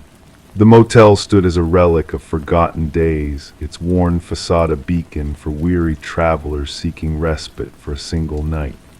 The receptionist handed her the key with a peculiar glance, a silent warning lingering in the air. "Just avoid the last door on the left," he murmured cryptically. Intrigue stirred within her, a desire to unravel the mystery veiled behind that ominous directive. That evening, amidst the hushed ambience of the dimly illuminated corridor, she found herself drawn to that forbidden threshold. The handle chilled her fingertips, sending a shiver down her spine. To the naked eye, the door bore no distinction from its companions, yet, as she pressed her ear against it, a faint breath whispered from the other side, a presence felt but unseen. Detective Morgan Reed emerged from the fog of sleep, stepping beneath the yellow tape marking the boundary of the crime scene. The metallic tang of blood invaded her senses, a familiar scent that signaled tragedy. The room revealed a macabre scene, a pristine bathroom juxtaposed with an untouched bed, and in between, the lifeless form of a young woman sprawled upon the floor, her golden locks splayed like a halo. Her vacant gaze met the ceiling, frozen in a silent scream or perhaps a plea for mercy. Reed knelt beside the victim, mindful not to disturb the markers that delineated crucial evidence. "The third one this season," remarked the forensic specialist, his tone detached as he documented the scene with clinical precision. "The same signature as before." Reed nodded solemnly, absorbing the grim reality before her. The victim's attire hinted at a life far removed from the bleak confines of this nondescript motel. A designer handbag lay open, its contents undisturbed, a clear indication that this was no random act of theft. There existed a deeper motive guiding the hand of the perpetrator. The motel manager lingered at the entrance, his pallor betraying his unease. "She checked in alone, paid in cash. I never imagined." His words faltered, laden with regret and sorrow. The maid discovered her during routine cleaning. Reed surveyed the room once more, noting the absence of forced entry or defensive wounds. The victim had either welcomed her assailant willingly or recognized them in a moment of fatal recognition. Back at the precinct, Reed pinned up photographs on the board, connecting the dots between three victims, each bearing a striking resemblance to the others. Speculation swirled, whispers of a serial killer weaving through the fabric of the community. "The autopsy results are in," announced Detective Hayes, laying out the findings before Reed. "Death by manual strangulation. No trace of DNA under the victim's nails. No evidence of sexual assault." Reed furrowed her brow, recognizing the intimate nature of the crime, a personal vendetta masked in the guise of predation. Days melded into nights as the investigation deepened. Surveillance footage from the motel yielded no significant leads. The victim, identified as Elaine Werner, defied the profile of a reckless individual, known for her meticulous nature and calculated decisions. A breakthrough emerged during an interview with Werner's sister, who divulged cryptic details of a clandestine romance with a man from her workplace, shrouded in secrecy and deceit. Reed's pursuit led her to Charles Emerson, a senior vice president with a facade of respectability that belied a darker truth. Emerson exuded charm and composure, deflecting suspicion with practiced ease. However, a revelation surfaced when partial fingerprints linked him to the victim's handbag, unraveling the carefully woven tapestry of deception. Confronted with mounting evidence, Emerson confessed to the affair but vehemently denied any involvement in Werner's demise. Yet the digital footprint left a damning trail, connecting him to a web of deceit and violence. The pieces fell into place, a pattern of manipulation, obsession, and ultimate betrayal. In the interrogation room, Emerson's mask of indifference cracked, revealing a glimpse of the darkness that festered within. "They threatened everything I had worked for," he muttered, a hollow justification for unspeakable deeds. The trial unfolded swiftly, a spectacle of justice meted out in a sterile courtroom. Emerson's stoic demeanor crumbled as the weight of his crimes bore down upon him. Life without parole became his sentence, a fitting end to a life built on lies and cruelty. As Reed watched Emerson being led away, a chill crept down her spine, a lingering unease at the void that gazed back at her, a void devoid of remorse or empathy. The media dubbed it the door on the left case, a cautionary tale of unchecked desires and the darkness that lurked within human hearts. For Reed, the case remained an open wound, a reminder that behind every door lay a mystery waiting to be unraveled, a truth that some doors, once opened, could never be closed again. In the evidence vault, 3 identical motel keys stood as silent witnesses to the horrors that transpired, a solemn testament to the fragile boundary between safety and peril in the shadowed corridors of the human psyche. Story 13. In the stillness of the night, a mysterious package arrived in the mail, shrouded in secrecy. Wrapped in a plain envelope devoid of any return address, it held a single brass key, weathered by the passage of time. The homeowner, a woman named Sarah Miller, found herself captivated by the key's enigmatic presence, though it bore no familiarity to her. With a sense of curiosity tinged with a hint of unease, she attempted to unlock every door in her possession, but the key refused to yield to her touch. It belonged to a realm unknown to her, a world veiled in shadows. Placing it delicately on the coffee table, she watched as the ancient grandfather clock in the hallway stirred to life with a solitary, haunting chime, its gears grinding in a ghostly melody, despite its long-standing silence. Sarah, unsettled by the inexplicable occurrence, sought the guidance of authorities, sharing the strange tale of the key that defied explanation. What began as a mere peculiarity soon unfurled into a web of darkness, enveloping the once peaceful suburban neighborhood in a cloak of dread. The responding officer initially brushed off Sarah's concerns, attributing the key's arrival to a simple error in the mail. Yet an unshakable feeling of wrongness gnawed at Sarah's soul, urging her to persist in her quest for truth. Reluctantly, the officer accepted the key as evidence, unaware of the Pandora's box he was unwittingly opening, as the key held the key to a harrowing mystery. As the case landed on the desk of Detective Robert Harmon, a seasoned investigator with a keen intuition for unraveling the hidden truths of seemingly benign incidents, the brass key sat innocuously, yet its presence exuded a disquieting aura. Background checks on Sarah revealed no traces of malice or deceit, painting her as a mere bystander thrust into the chilling spotlight of the unknown. Forensic examinations yielded no fingerprints on the key apart from Sarah's, and the envelope divulged no clues beyond a nondescript postmark. The key, a standard Schlage model with years etched into its worn surface, appeared to be a common object with uncommon implications. A breakthrough emerged when Detective Harmon delved into the key's unique pattern, unearthing a connection to a cold case from years past, a case that had harbored dark secrets and unsolved mysteries. The key's trail led to a storage unit where nightmares had taken shape, where blood-stained remnants and haunting photographs of unidentified women had whispered of unspeakable horrors. The original investigation had hit a dead end, with the suspect eluding justice through a web of deceit and anonymity. But as Detective Harmon delved deeper into the shadows of the past, A chilling realization dawned. The key held within its grooves a link to a malevolent figure who had stalked the shadows, leaving a trail of devastation in his wake. Sarah, thrust into a nightmare not of her making, grappled with fear and confusion as the investigation unfurled before her eyes.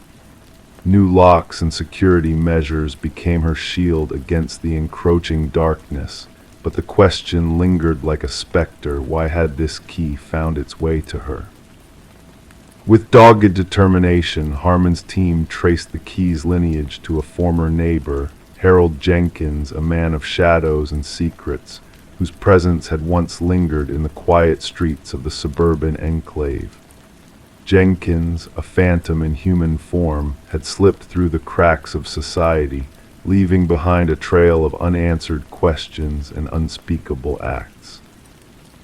As the investigation deepened, the true extent of Jenkins' depravity came to light in a small cabin hidden from prying eyes. Beneath the floorboards lay a chamber of horrors, where keys adorned with names and dates whispered of lives extinguished in the darkness. The keys, each a grim testament to a life lost, painted a macabre portrait of a man consumed by his twisted desires. Forensic teams unearthed the grim reality hidden behind the cabin, a burial ground for the forgotten, where the echoes of lost souls reverberated through the earth. Sarah, now a beacon of hope in a sea of despair, stood at the center of a storm she had never foreseen, a pawn in a game of shadows orchestrated by a man consumed by darkness. The manhunt for Jenkins escalated, a nationwide pursuit fueled by fear and determination. The press christened him the Keymaster, a moniker that sent shivers down the spines of all who heard it. Communities trembled at the revelation of a predator lurking in their midst, hidden beneath a facade of normalcy. In the depths of the wilderness, a final showdown loomed, as Jenkins, cornered and desperate, chose a path of defiance over surrender. The abandoned tower became his fortress, a battleground where the forces of light and darkness clashed in a symphony of tragedy. When the dust settled, Jenkins lay lifeless, a victim of his own malevolence, leaving behind a journal brimming with confessions of unspeakable deeds. Sarah, haunted by the specter of evil that had brushed against her life, found herself adrift in a sea of unanswered questions and lingering shadows. The keys, silent witnesses to the horrors that had transpired, whispered of lives cut short and innocence lost. In a world where darkness lurks in the most unexpected corners, Sarah's tale stands as a testament to the frailty of peace and the resilience of the human spirit in the face of unspeakable horrors.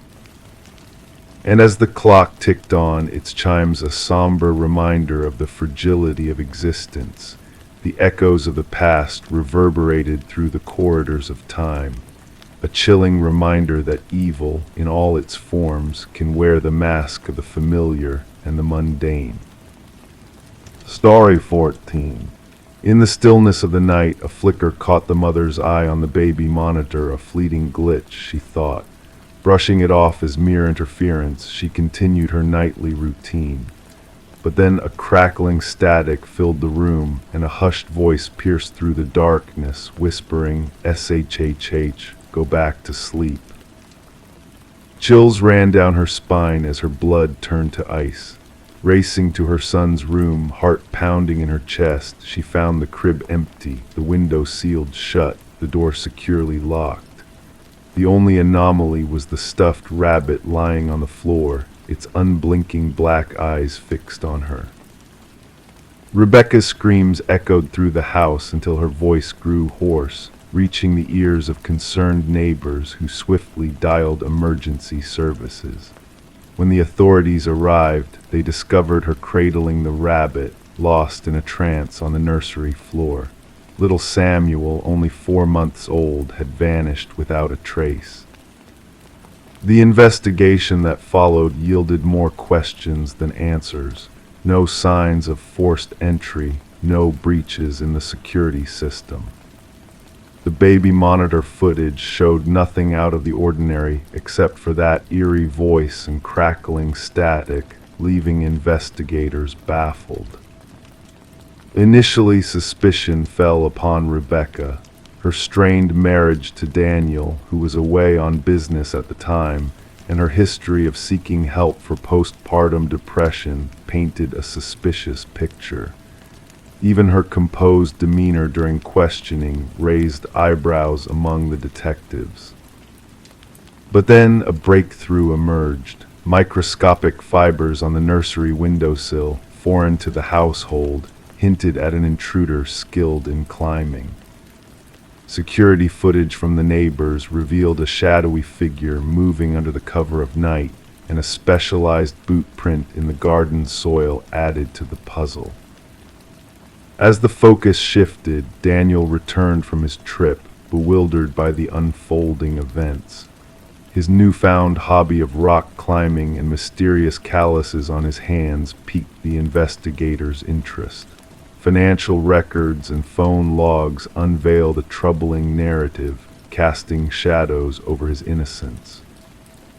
The investigation took a darker turn when Daniel's double life came to light: a second family, a history with Elaine, his first wife. Elaine, haunted by a past miscarriage, had been silently watching as Daniel built a new life with Rebecca and Samuel. The baby monitor, once a tool of comfort, became the key to unlocking the truth.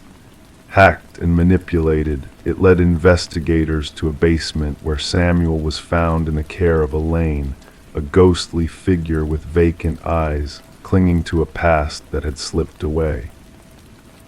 Elaine's surrender unraveled a web of deceit woven by her and Daniel.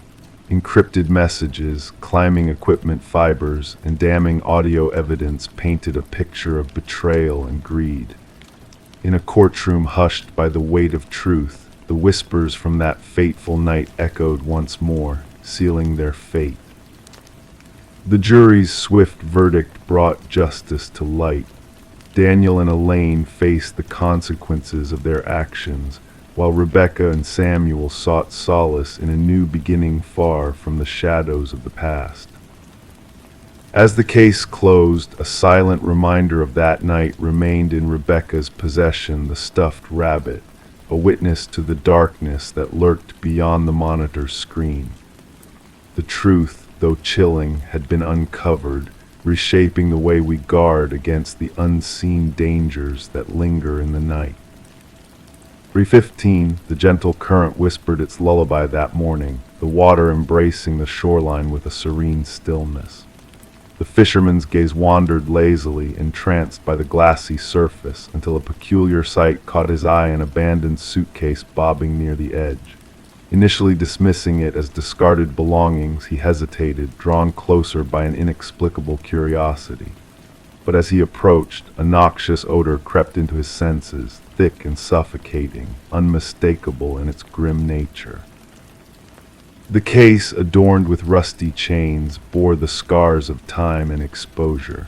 When authorities pried it open, the contents unveiled a haunting truth: not mere clothes, but a grim display of human remnants, hair cascading like forgotten whispers, fingers frozen in a silent plea. And nestled at the bottom, a cryptic message hauntingly declared, "This isn't the first." Detective Sarah Mercer stood amidst the chilling tableau, a handkerchief pressed delicately against her nose, her gaze somber as she absorbed the scene before her. The victim, a woman in her mid-30s named Catherine Walsh, lay before them, her once vibrant features now muted by the ravages of water.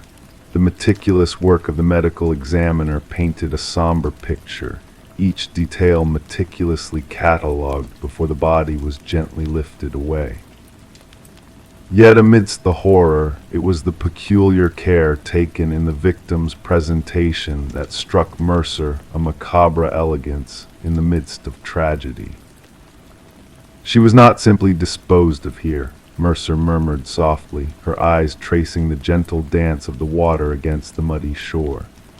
"She was prepared, deliberately showcased, Catherine Walsh, a successful real estate agent renowned for her expertise in high-end properties, led a life shrouded in mystery.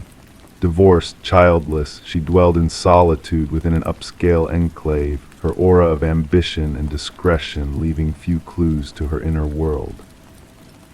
Her sudden disappearance, noted by her concerned assistant on the day of a crucial showing, sent ripples of unease through her professional circle. She would never have missed that appointment, her assistant's voice echoed during the interrogation, a testament to Catherine's unwavering dedication.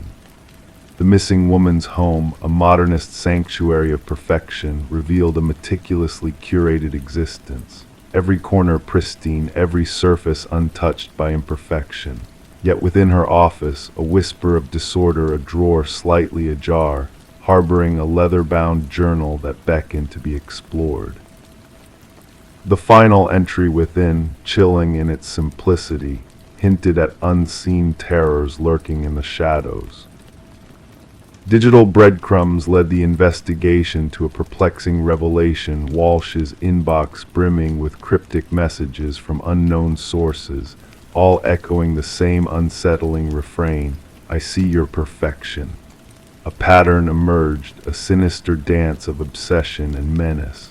Mercer pieced together the fragments, drawing a chilling conclusion. "Our perpetrator is not driven by rage, but by ritual," Mercer confided to her partner, a shiver threading through her words. The puzzle found an unexpected piece in the form of a local pawnshop owner, recognizing Catherine's distinctive emerald necklace among his wares. The pawned item led them to Michael Linden, a nondescript maintenance worker whose unassuming facade masked a dark obsession. Surveillance footage unveiled Linden's meticulous stalking of Catherine, his presence a sinister shadow in her life. A search of his humble abode unearthed a chilling collection, a gallery of unsuspecting women, each resembling the fallen real estate agent. Photographs, meticulously taken without consent, adorned his walls, some cruelly marked with scarlet crosses. Catherine Walsh was but one chapter in Linden's twisted saga. A hidden chamber within Linden's closet revealed a shrine of horrors, a macabre testament to his depravity. Personal mementos, a voyeur's trove of intimate details meticulously catalogued, an unspeakable violation of privacy. Confronted with irrefutable evidence, Linden's facade crumbled, his chilling confession a stark admission of his warped perception of perfection. As the trial unfolded, the families of Linden's victims bore witness to his monstrous deeds, their silent grief a stark contrast to his impassive demeanor. The courtroom's solemnity mirrored the weight of his crimes, the judge's final decree sealing Linden's fate a lifetime behind bars, devoid of redemption. For Detective Mercer, the case closed with a finality that offered little solace. Lingering questions whispered in the shadows, probing the depths of Linden's fractured psyche. What hidden imperfections drove him to such monstrous acts? What demons lurked within his soul, masked by a veneer of normalcy? The river, its gentle current a timeless witness, continued its journey downstream, carrying away all traces of the tragedy. Yet within the precinct, on Mercer's desk, lay remnants of the darkness that once gripped their community. Those chilling notebooks, silent testaments to the fragility of perfection, stood as a reminder that beneath the facade of ordinary lives, a darkness may lie in wait. The most dangerous predators, Mercer knew, were not always the ones lurking in the shadows, but those who walked among them, disguised by a facade of normalcy, waiting for a single flaw to reveal their true nature. Story 16. The town kept silent about the house situated on the edge of the woods, a place forgotten by time. Its windows gazed out like empty eyes, the porch sinking under the burden of years gone by. No one laid claim to it, no one recalled its builder. Yet when a band of hikers strayed too near, they stumbled upon a peculiar sight, names etched into the wooden siding, carved deep like omens. Among them, at the very end, a name unknown to any of them, fresh and untouched. Until one of them quivered, barely audible, "That's mine." In the dead of night, a call came through to dispatch, marked as a routine trespassing incident. The voice on the line belonged to Mason Wright, the leader of the hikers who found his name engraved on the desolate house. The responding officers anticipated mere mischief, perhaps the handiwork of teenagers playing pranks. Yet what awaited them defied all logic. Detective Sarah Keller arrived as darkness draped the forest in shadows. Her flashlight pierced the veil of night, revealing the weathered front of the house. The names 27 in total stretching vertically down the eastern wall. Some nearly faded with time, blending into the gray wood. Others remained sharp, as if freshly carved. And at the base, Mason Wright, the cut still faintly dusted with fresh shavings. "I've never set foot here before," Mason insisted, his words materializing as mist in the frigid air. "I can't fathom how anyone knew my name." The inquiry commenced with thorough investigations into each name inscribed. The findings sent shivers down the spines of the detective team. Every name corresponded to a person reported missing over the past 40 years. Some cases had turned cold, while others remained active. Yet, a chilling similarity persisted: all had vanished while hiking alone. Forensic experts meticulously documented each carving, noting the depths, techniques, and weathering patterns. The oldest name, Rebecca Hansen, linked to a missing persons case from 37 years prior. Records described a young woman who ventured into the woods and never returned, her trail ending with just a lone hiking boot by a stream. Detective Keller delved into Mason's background extensively. His account remained unwavering. He had no ties to the area beyond the hiking excursion with 4 college friends, their chosen trail a random selection based on an online suggestion. Nothing in his history connected him to the other names adorning the wall. The focus shifted to Mason's companions. Emily Chen, the group's photographer, provided snapshots taken during their hike. Upon scrutiny, analysts discerned a disquieting presence, a blurred figure lurking in the background of 3 distinct photos. A tall, slender shape, always partially concealed by trees. "We never encountered anyone else on the trail," Emily insisted. "We would have remembered." Detective Keller sanctioned a search of the house's interior. Despite its appearance of abandonment, with dust blanketing every surface and furniture in disarray, a harrowing discovery awaited in the basement. Personal effects belonging to the missing hikers meticulously arranged on wooden shelves. Watches, backpacks, cameras, wallets, each item labeled with a name matching those on the exterior wall. The evidence team worked diligently, cataloging every item. Under UV light, bloodstains emerged on the concrete floor, years of attempts to erase evidence. Ground-penetrating radar unveiled no buried bodies on the property, yet cadaver dogs persisted in alerting near the densest part of the forest behind the house. As the investigation intensified, Detective Keller observed peculiar behavior from Mason Wright. He reported eerie incidents, whispers outside his flat, footprints leading to his door but not away, shadowy figures lurking in the street. An officer was assigned for his protection, but Mason's paranoia escalated. The breakthrough came with the unearthing of land records hidden in county archives. The house belonged to a recluse hunter named Victor Blackwood. Neighbors recalled fleeting sightings of an unnaturally tall, gaunt man who shunned interaction. Blackwood vanished 15 years ago, his disappearance never probed officially. With a warrant secured, Detective Keller expanded the search into the surrounding woods. The team unearthed a network of rudimentary hunting blinds strategically placed along popular hiking routes. In one blind, a journal was discovered, chronicling meticulous observations, details of hikers, their paths, gear, and behaviors. The script mirroring that of Victor Blackwood's few known documents. The entries transitioned from animal hunting methods to a chilling focus on humans as prey, elaborating on their traits, weaknesses, and the art of collection.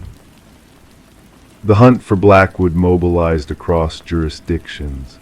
Helicopters equipped with thermal imaging combed the forest, while tactical units scoured every crevice and cavern. Yet the suspect remained elusive. Mason Wright ceased all communication. Officers dispatched to his flat found it deserted, a fresh inscription on his bedroom wall: "The hunter becomes the hunted." The search for Mason persisted, yielding no results. However, during a secondary sweep of Blackwood's house, forensic technicians stumbled upon a hidden workshop behind a false panel in the basement. Woodworking tools, preservatives, and a freshly carved wooden piece bearing a new name belonging to the lead forensic technician who had processed the house initially. The technician, unwell that day, remained unreachable. Authorities cordoned off the house, implementing a surveillance network.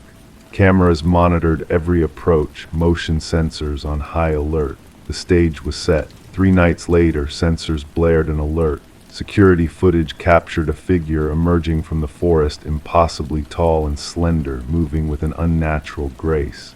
As tactical units closed in, the cameras briefly lost feed. When they regained signal, the figure had vanished. To this day, the house remains under constant watch. Mason Wright and the forensic technician remain missing. The investigation persists, with resources allocated as similar vanishings occur in wooded regions. The names on the wall have become lore among investigators. Some officers avoid uttering them, while others steer clear of the case entirely. Local hikers skirt around the house, fearful that merely mentioning it could add their names to that dreadful list, the names unspoken. Story 17. The real estate agent's listing made no mention of a basement. The blueprints provided no clue of its existence. Yet when the family decided to replace the old carpet, they stumbled upon a hidden door concealed beneath. A hefty, corroded handle greeted them. It required the strength of 3 to pry it open. As the door creaked ajar, a musty, stagnant air enveloped them, heavy with the aroma of damp soil. Descending steps led into the darkness below. They braced themselves for a storage space, but what awaited them was far from ordinary. Amidst the shadows, they discovered a solitary chair, illuminated by a swaying light bulb above, and on the wall behind, a chilling display, a series of photographs depicting them. Images captured surreptitiously from within the confines of their own home. The Mercer family had settled into the suburban residence during the bleak winter months, when darkness descended early, and the barren trees of the neighborhood stood stark against the cold sky. The 2-story abode, with its weathered exterior and creaking floorboards, had charmed them with its character and supposed history. However, they had not fathomed the depths of history the house harbored, nor the unsettling way it would collide with their present. Detective Sarah Connors arrived at the scene alongside her partner, the crime scene unit already cordoning off the area with fluttering yellow tape. Mrs. Mercer's voice had quivered over the phone as she recounted the shocking discovery lurking beneath their living room floor. "We must document everything before anyone else ventures down there," Connors directed, donning latex gloves with practiced ease. The camera flashes punctuated the stairwell as the forensic team meticulously captured the eerie setting. The wooden steps groaned underfoot as they descended into the confined basement, akin to a standard bedroom in size, with drab gray walls of concrete. At the center, a solitary chair stood bolted to the floor, under the harsh glare of the bare bulb casting dancing shadows around the room. Yet it was the chronological array of photographs adorning the wall that seized their attention, 37 snapshots meticulously arranged, depicting the Mercers in their most intimate moments. These date back nearly 4 weeks, Connor's partner observed, scrutinizing the timestamps inscribed on the back of each print. The absence of forced entry, missing valuables, or triggered security alarms perplexed the investigators. The intrusion seemed to have been solely a violation of privacy, shattering the family's sense of security. Further exploration unveiled fingerprints belonging to past homeowners, hinting at a clandestine history of the property. Each family had resided for a brief period before hastily selling the house at plummeting prices. None had ever acknowledged the existence of a basement. "We need to interview every previous owner," Connors asserted, leafing through her notes. The mystery deepened as they delved into the property's murky past. Discrepancies in records, redacted reports, and altered blueprints only added to the enigma. A pivotal breakthrough occurred during an interview with the contractor who had renovated the house 7 years prior.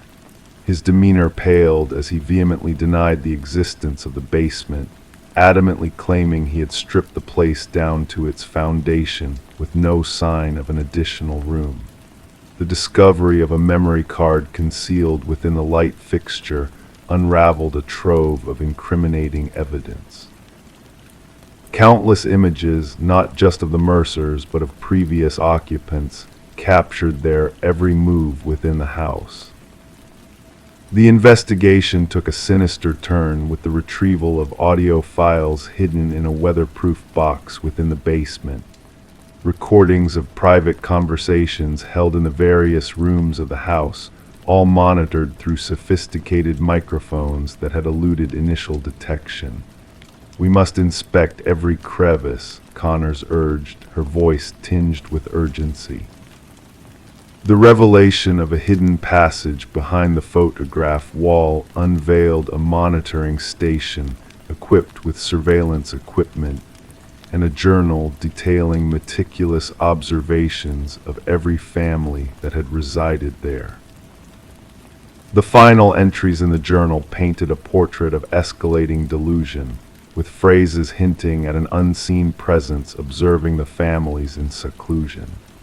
Fingerprint analyses confirmed the suspicions that the elusive figure was none other than Edward Kelvin, the original builder of the property who had seemingly vanished during its construction. A harrowing manhunt concluded with Kelvin's discovery, concealed within the intricate network of crawlspaces he had crafted within the walls. Kelvin's detached account of the families as mere subjects in his private domain revealed a chilling narrative of voyeurism rather than malicious intent. The families, including the Mercers, opted to abandon their possessions and flee the house, leaving behind a legacy of surreptitious surveillance. The subsequent trial exposed the extent of Kelvin's surveillance infrastructure woven into the very fabric of the house, transforming it into a clandestine observatory. As the jury rendered its verdict, Kelvin appeared unfazed, retreating into the recesses of his fractured psyche. The property was razed, erasing the physical remnants of his voyeuristic labyrinth. Yet, for those who had unknowingly been under his watchful gaze, the haunting specter of their violated privacy lingered on. In quiet moments, they found themselves casting wary glances at the fixtures and corners of their new abodes, pondering the unsettling question, were they truly alone, or had an unseen presence lurked within the walls, capturing their every move in silence?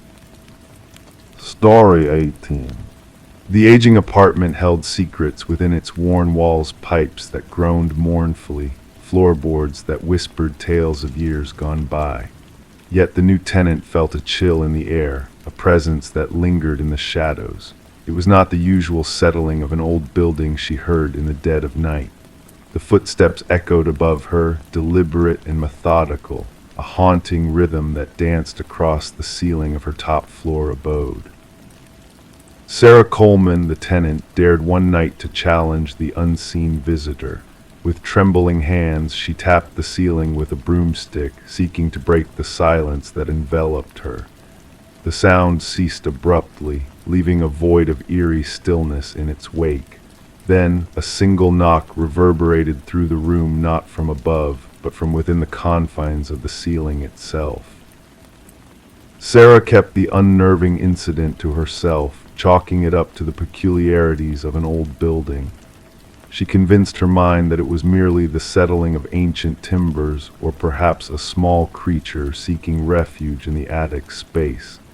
Night after night, the footsteps persisted, a ghostly dance above her head, tracing unseen paths in the darkness. Detective Morris was drawn into the mystery when a maintenance worker stumbled upon a hidden passage during routine repairs. The worker, pale and trembling, had uncovered a concealed crawlspace behind a section of drywall near Sarah's apartment.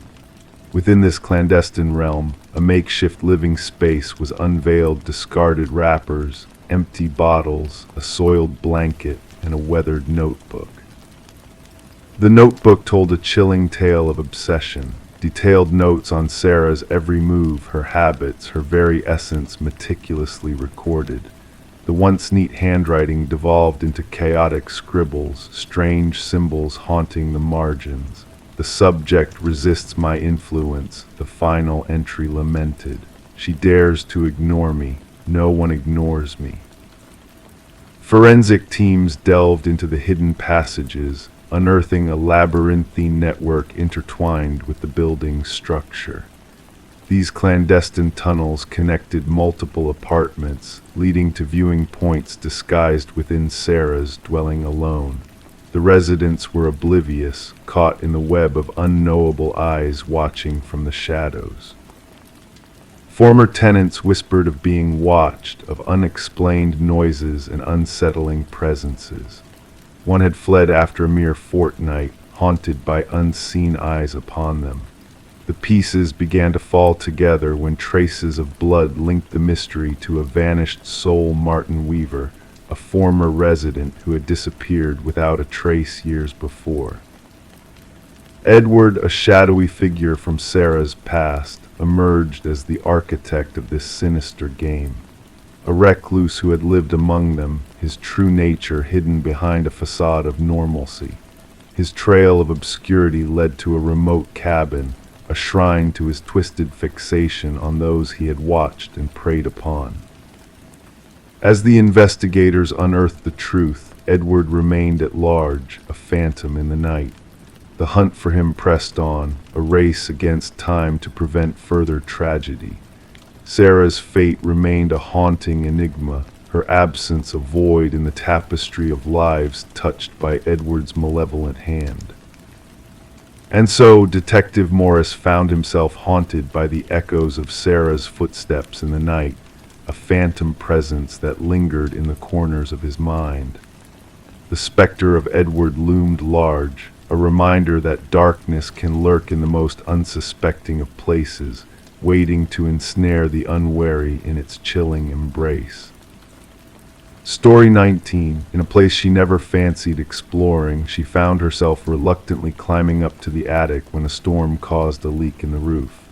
The attic was a haven for forgotten items, veiled in dust and cobwebs. Amidst the forgotten relics, there stood an old dollhouse, intricately detailed, with its miniature furniture placed with meticulous care. However, as she peered inside, a feeling of unease crept over her. The figures within were not ordinary dolls, but tiny, hand-carved replicas of her own family. Each figure was positioned exactly as they were downstairs, except for one stark difference. The figure meant to represent her was not seated, but standing by the attic door. Rebecca Morgan hesitantly ran her finger over the dollhouse roof, feeling the indentation where the small wooden figure stood. A shiver ran down her spine, unrelated to the cold draft whispering through the attic beams. The dollhouse had no place in this house. It wasn't her childhood home, but a rental property her family had recently moved into. The unsettling discovery prompted Rebecca to contact law enforcement in a panic. Officers arrived at the suburban residence to find a family in distress, gathered in the living room, unwilling to return to the upper floor. Detective Sarah Harmon, the lead investigator, initially dismissed their fears as a prank or the product of an imaginative family adjusting to a new home. What captivated Detective Harmon was the intricate detail of the miniature figures. Each tiny figurine captured unique traits of the family members: the father's receding hairline, the son's hoodie, even the mother's small birthmark on her hand. The investigation took a chilling turn when forensic teams uncovered fingerprints on the dollhouse that did not match any family member. Even more disturbing were the microscopic cameras hidden in the eyes of the miniature figures, all linked to a sophisticated recording system concealed beneath the dollhouse. Analysis of the Morgan family's movements revealed a disquieting revelation. The positions of the figures didn't just mirror the family's evening activities, but replicated precise locations from various days, indicating someone had been observing them long enough to learn their routines. "We realized this was more than just stalking," Detective Harmon explained. "The perpetrator displayed an unprecedented level of fixation seldom seen in criminal psychology literature. The investigation unearthed a concealed basement entrance behind a false pantry wall. Inside, investigators found evidence of someone living there before the Morgans, with food wrappers, water bottles, and a sleeping bag hinting at a lengthy residency. The absence of forced entry confounded investigators. Property records disclosed the house had sat vacant for almost a year prior to the Morgans' arrival. The former owners, an elderly couple, had passed away within months of each other, leaving their son in charge of the property's sale and subsequent rental. Interviews with neighbors provided little insight, except for one elderly woman who sporadically noticed lights in the house during its vacancy. "I assumed it was the real estate agents showing the property," she told investigators. "I never suspected someone might be living there unlawfully." A breakthrough emerged from digital forensics. Examination of the surveillance system linked to the miniature cameras traced the data to an external server. The IP address led investigators to a small apartment across town. Inside, walls were adorned with photographs of the Morgan family and past residents of the house, alongside journals detailing the daily routines of each family member with alarming accuracy.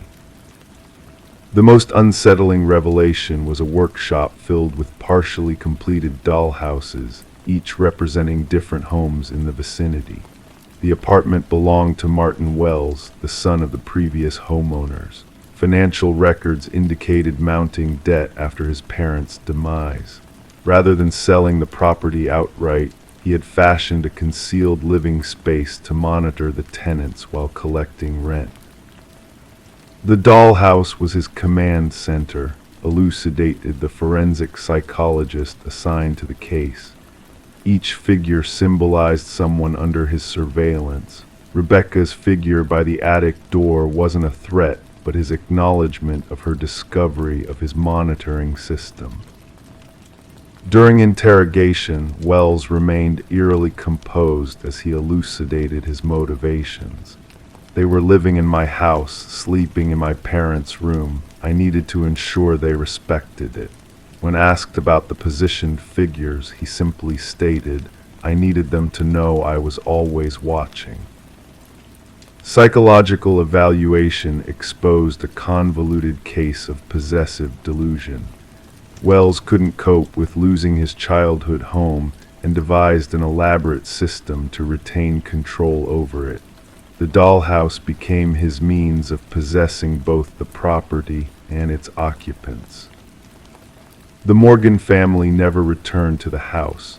Rebecca later reflected on the most haunting moment, not the discovery of the dollhouse itself, but comprehending its implications. Someone had been observing us all this time, dictating our lives, treating us like playthings. The true terror wasn't the dollhouse, but realizing that to him, we were mere dolls to be positioned and scrutinized.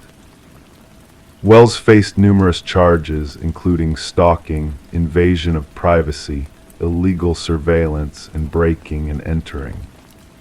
The case triggered a reassessment of real estate disclosure laws concerning deaths on properties and the responsibility of agents to ensure homes are vacated properly before new occupants move in. During sentencing, the judge highlighted the egregious violation the Morgan family endured. You didn't just invade their home, you violated their sense of security and independence. You witnessed their most intimate moments and recreated them for your own amusement. What unsettles criminologists about this case is how long Wells might have continued unnoticed if Rebecca hadn't discovered the dollhouse. Analysis of his journals suggested he had been clandestinely residing in homes for nearly 2 years, moving from one property to another, constructing dollhouses for each observed family. The Morgan family eventually relocated far away, but Rebecca admitted in her victim impact statement that she still checks closets and hidden spaces habitually. She removed all dollhouses and miniatures from their new home. Some days I still feel like someone is watching me, she confessed. I wonder if somewhere, someone is still manipulating a miniature version of me in a dollhouse I haven't found yet. Story 20. The ancient box lay hidden beneath layers of accumulated clutter in the attic, a silent witness to the passage of time and the forgotten histories of the house's previous inhabitants. Within its weathered confines rested a collection of faded Polaroids, snapshots of bygone birthdays and family gatherings, each image tinged with nostalgia and innocence. Yet, as she sifted through the photographs, Rebecca's hand hesitated upon reaching the final one. Captured within the frame was her very own living room, the familiar couch and curtains unmistakable. However, the family depicted in the photograph was not hers, and in the background, obscured by shadows, a solitary figure loomed in the hallway watching. A shiver traced its icy fingers down Rebecca's spine as she scrutinized the image. Her fingertips quivered ever so slightly, causing the edges of the Polaroid to tremble. The family in the picture, a woman with honey blonde locks, a bespectacled man, and 2 children beamed at the camera, oblivious to the ominous presence lingering just beyond their sight. Their smiles frozen in time, a stark contrast to the unseen danger lurking nearby. Descending the creaking wooden staircase, Rebecca carried the unsettling photograph to her kitchen, where harsh fluorescent light illuminated its enigmatic contents. The uncanny resemblance between her home and the mysterious family's surroundings was undeniable. The archway, the crown molding, the bay window bathed in morning light. This was her sanctuary, yet these faces remained strangers. A seasoned detective named Morgan arrived, clad in a worn leather jacket that whispered tales of past investigations. His penetrating gaze swept over the photograph with a meticulous eye, fingers tracing its edges before turning it over to reveal a blank back. "What do you know of the previous owners, the Nelsons?" His voice rumbled, betraying nothing. Rebecca confessed very little. They had already relocated out of state when I bought the house. Nodding thoughtfully, Morgan requested, "May I borrow this? Our team may be able to identify the family." And so the investigation commenced in hushed tones. Delving into the history of the house, Rebecca uncovered a trail of former inhabitants, the Nelsons, who sold her the property, the Crawfords before them, and the Mornos preceding them. Detective Morgan meticulously pieced together a timeline, interviewing neighbors and scrutinizing property records in search of answers. A breakthrough emerged unexpectedly when a retired mail carrier recognized the family in the photograph as the enigmatic Sutherlands. They dwelt here briefly before vanishing without a trace, he affirmed. Mail piled up, whispers of a sudden departure lingered, a mystery left unsolved. Forensic analysis dated the photograph to 15 years prior, unveiling subtle hints of a staged composition, a timer set, subjects poised with unnatural precision. But the looming figure in the hallway remained a haunting enigma, his presence unexplained. Enhanced imaging unveiled more details of the shadowy specter, tall, male, cloaked in darkness, his identity concealed, yet his intent palpable. A pattern emerged as Morgan unearthed a chilling history of transient families, each residing in the house for precisely 1 year before disappearing into obscurity. Digging deeper into the archives, the detective uncovered the origins of the house, constructed by a vanished architect and completed by Samuel Whitfield, a figure shrouded in mystery. A single photograph, aged digitally, revealed a striking resemblance between Whitfield and the spectral figure captured in the Polaroid.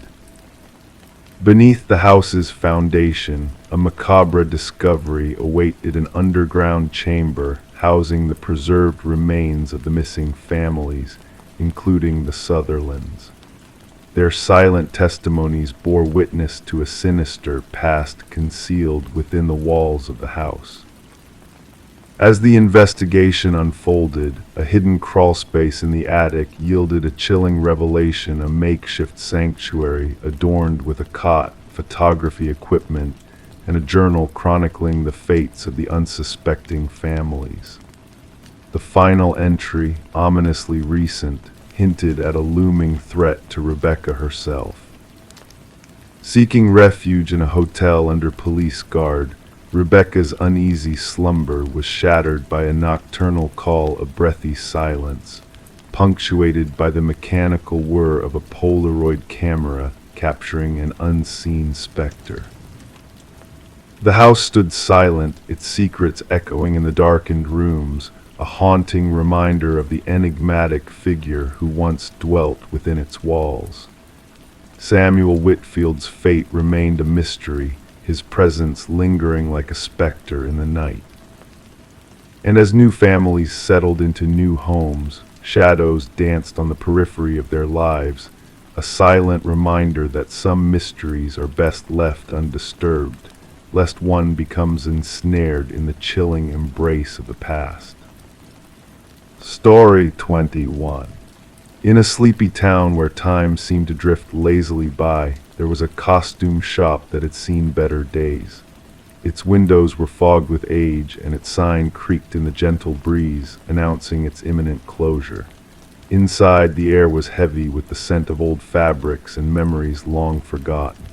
The shelves, once brimming with colorful costumes and whimsical masks, now stood half empty, shadows playing among the remnants of a forgotten past. It was in this fading shop that a woman, drawn by a sense of curiosity she couldn't quite explain, found herself sifting through the remnants of costumes long out of fashion. Her fingers trailed over faded sequins and tattered lace until they came to rest on a mask unlike any she had ever seen. Delicate yet unsettlingly lifelike, it seemed to watch her with eyes that held secrets older than time itself. The cashier, a weary man with a faraway look in his eyes, hesitated when she placed the mask on the counter. "That's not ours," he muttered, his voice barely more than a whisper. Confused, the woman checked for a tag, but there was none to be found. With a shrug, she decided to take it home, drawn to its mysterious allure. That night, as the moon cast its silver light through the window, she awoke to a soft sound, a whisper of fabric shifting in the darkness. The mask was no longer on the dresser where she had left it. Instead, it sat on her nightstand, facing her with an intensity that sent a shiver down her spine. The woman, known as Catherine Reed, was discovered by her concerned neighbor the next morning. The front door stood ajar, inviting the morning light to spill into the dim interior of her home. The neighbor, there to return a borrowed book, instead stumbled upon a scene of chilling intrigue that would baffle investigators for years to come. Detective Morgan arrived at the scene, her footsteps muffled by the heavy silence that hung in the air. Forensics worked methodically, capturing the details in a dance of light and shadow. The shutters clicked in a rhythmic cadence as hushed voices murmured words of speculation and unease. "No signs of forced entry," noted an officer, his pen scratching against the paper in his notepad. The detective nodded, her gaze sweeping across the room with a keen eye for detail that set her apart. A single drawer was left partially open, a water glass with a faint lipstick stain perched on the nightstand. Everything appeared ordinary except for the still form of Catherine Reed, her expression frozen in a mask of terror. The medical examiner knelt beside the body, his face grave as he conducted his examination. "Cause of death unclear at first inspection," he murmured, his gloved hand hovering over her still form. "No visible wounds, no signs of struggle." He gestured to her face, the fear etched into her features like a macabre mask of its own. "Notice the expression terror frozen in time." The detective crouched beside the body, her brow furrowed in contemplation. "Something scared her to death," she whispered, a chill creeping down her spine at the enigma before her. Catherine had been a woman of quiet habits, her days spent immersed in the world of art appraisal. Colleagues spoke of her with reverence, praising her keen eye for detail and unwavering dedication to authenticity. She could spot a forgery from across the room, her boss recalled, his voice tinged with a note of sadness. She had a gift for seeing what others overlooked. The detective pondered the possibility that Catherine's unique talent had led her down a path fraught with peril. Security footage from the costume shop offered a glimpse into the enigmatic origins of the mask that now lay silent witness to Catherine's tragic end. The cashier's confusion, the owner's denial all pointed to a mystery that defied easy explanation. A visit to the now empty shop revealed a proprietor racked with nerves, his eyes darting nervously as he recounted the mask's sudden appearance during a clearance sale. "It wasn't in our inventory," he confessed, his voice barely above a whisper. "We never carried anything like it." Pressed for further details, he revealed a chilling truth. Strange occurrences followed the acquisition of items from a collector's estate sale, he admitted, his words heavy with a weight of unspoken secrets. A breakthrough came when forensics uncovered microscopic fibers embedded in Catherine's fingertips, a clue that hinted at a struggle unseen. The lab technician puzzled over the strange fibers, their composition a mystery that defied modern analysis. "They appear to be a blend of human hair and an unidentified organic substance," he explained, his brow furrowed in consternation. "A material unlike anything in our databases." The investigation took a dark turn as records of similar deaths emerged, each victim linked by the acquisition of an unusual mask and a final expression of unbridled terror. The pattern stretched back through the annals of time, a tapestry of fear woven with threads of mystery and death. A retired detective, weathered by years of chasing shadows, offered a glimmer of insight.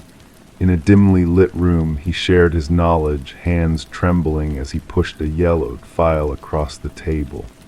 "We found writings inside the masks," he revealed, his voice barely above a whisper, ancient symbols hinting at a ritual of soul transference.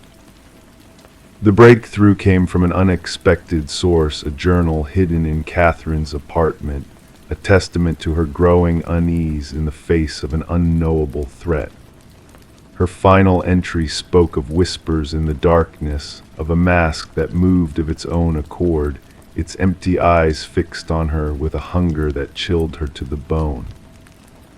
The detective pieced together the fragments of the puzzle, the mysterious fibers, Catherine's research, the chilling pattern of deaths that echoed through the ages. The medical examiner's final pronouncement of death by extreme fear only deepened the sense of dread that gripped the investigation. But the most unsettling revelation came from surveillance footage captured by a vigilant neighbor. A figure, clad in darkness and wearing a mask that mirrored Catherine's own, slipped from her home in the dead of night. Its movements were uncanny, a mimicry of life that felt wrong, as if a puppeteer pulled the strings of a marionette with careless abandon. An alert was issued for the missing mask, but it remained elusive, a specter that vanished into the shadows only to reappear months later in a distant vintage shop. By the time investigators arrived, it had already changed hands, its new owner a mystery lost to time. The case, officially unsolved, lingered like a shadow in the detective's mind. Catherine's journal, a testament to a truth too strange to be spoken aloud, remained tucked away in a drawer as a grim reminder of the darkness that lurked just beyond the edge of sight. Sometimes in the stillness of the night, the detective would awaken with a start, a sense of unease prickling at the edges of her consciousness. She would rise, check the locks on her windows and doors, and cast a wary eye over the silent room, half expecting to see the mask's empty gaze fixed upon her in the darkness. For the mask was out there, biding its time, waiting to find a new host to ensnare in its web of fear and longing. And when it did, another would awaken to the soft sound of movement in the dark, to find themselves face to face with a mask that hungered for the light behind their eyes, a vessel waiting to be filled with the essence of another doomed soul. Story 22. Renovations had a way of unraveling the mysteries hidden within old houses. Each layer peeled back, revealing forgotten artifacts of lives long past. But for Sarah and Michael, the discovery beneath the floorboards of their newly acquired Victorian-era home was more than just a relic of the past, it was a message from the unknown. As they carefully pried up the wooden planks, a folded letter emerged, its delicate paper whispering secrets of bygone days. The ink, faded with time, bore a cryptic warning, "Don't trust the one who knocked." Before the weight of those words could settle, 3 sharp knocks reverberated through the empty rooms, sending shivers down their spines. Intrigued and unsettled, the couple called upon Detective Alina Reed, a seasoned investigator with a keen eye for unraveling enigmas. With the floorboards laid bare, the letter was retrieved, its fragile state a testament to its age. The couple's inadvertent touch had tainted the evidence, but Reed could sense the genuine fear etched on their faces. Background checks on Sarah and Michael revealed no cause for suspicion. They were simply newlyweds embarking on a new chapter of their lives. However, the house itself held a darker history. Once owned by the reclusive Hargrove family, the property had remained vacant since the passing of its last inhabitant, Margaret Hargrove. Delving deeper into the past, Reed uncovered a tale of debt, secrets, and betrayal. Franklin Hargrove, a respected teacher turned recluse, had fallen into the clutches of a lone shark known as Victor Mercer. Franklin's refusal to sell the house to settle his debts had dire consequences, leading to a violent confrontation that ended in tragedy. Through meticulous forensic work and Margaret's haunting diaries, the truth slowly unraveled. Mercer's remains were unearthed, bringing closure to a decades-old mystery. But the echoes of the past lingered in the empty halls of the house, whispering of secrets long buried. Sarah and Michael, unable to bear the weight of the house's dark past, chose to part ways with the property, leaving it abandoned and silent. Yet, as local tales whispered of phantom knocks in the night, the mystery of who truly bore the warning remained unanswered. Detective Reed closed the case, her final report a testament to the enigmatic nature of human secrets. Some stories, she mused, are destined to remain shrouded in mystery, their truths buried beneath layers of time. And so the house stood silent, a sentinel of the past, its walls holding the echoes of a chilling reminder: don't trust the one who knocked. Story 23. The tale began with Michael and Sarah Klein, who stumbled upon a peculiar mystery hidden within the walls of their newfound Victorian-era home. Initially, they believed it was merely peeling wallpaper, a common issue in older houses. But as they delicately peeled back the layers, they uncovered a story far more enigmatic than they could have ever imagined. Beneath the faded floral wallpaper in the master bedroom, a yellowish stain caught Sarah's attention. Intrigued, they began to peel away the damaged section, revealing not just one layer, but several beneath it.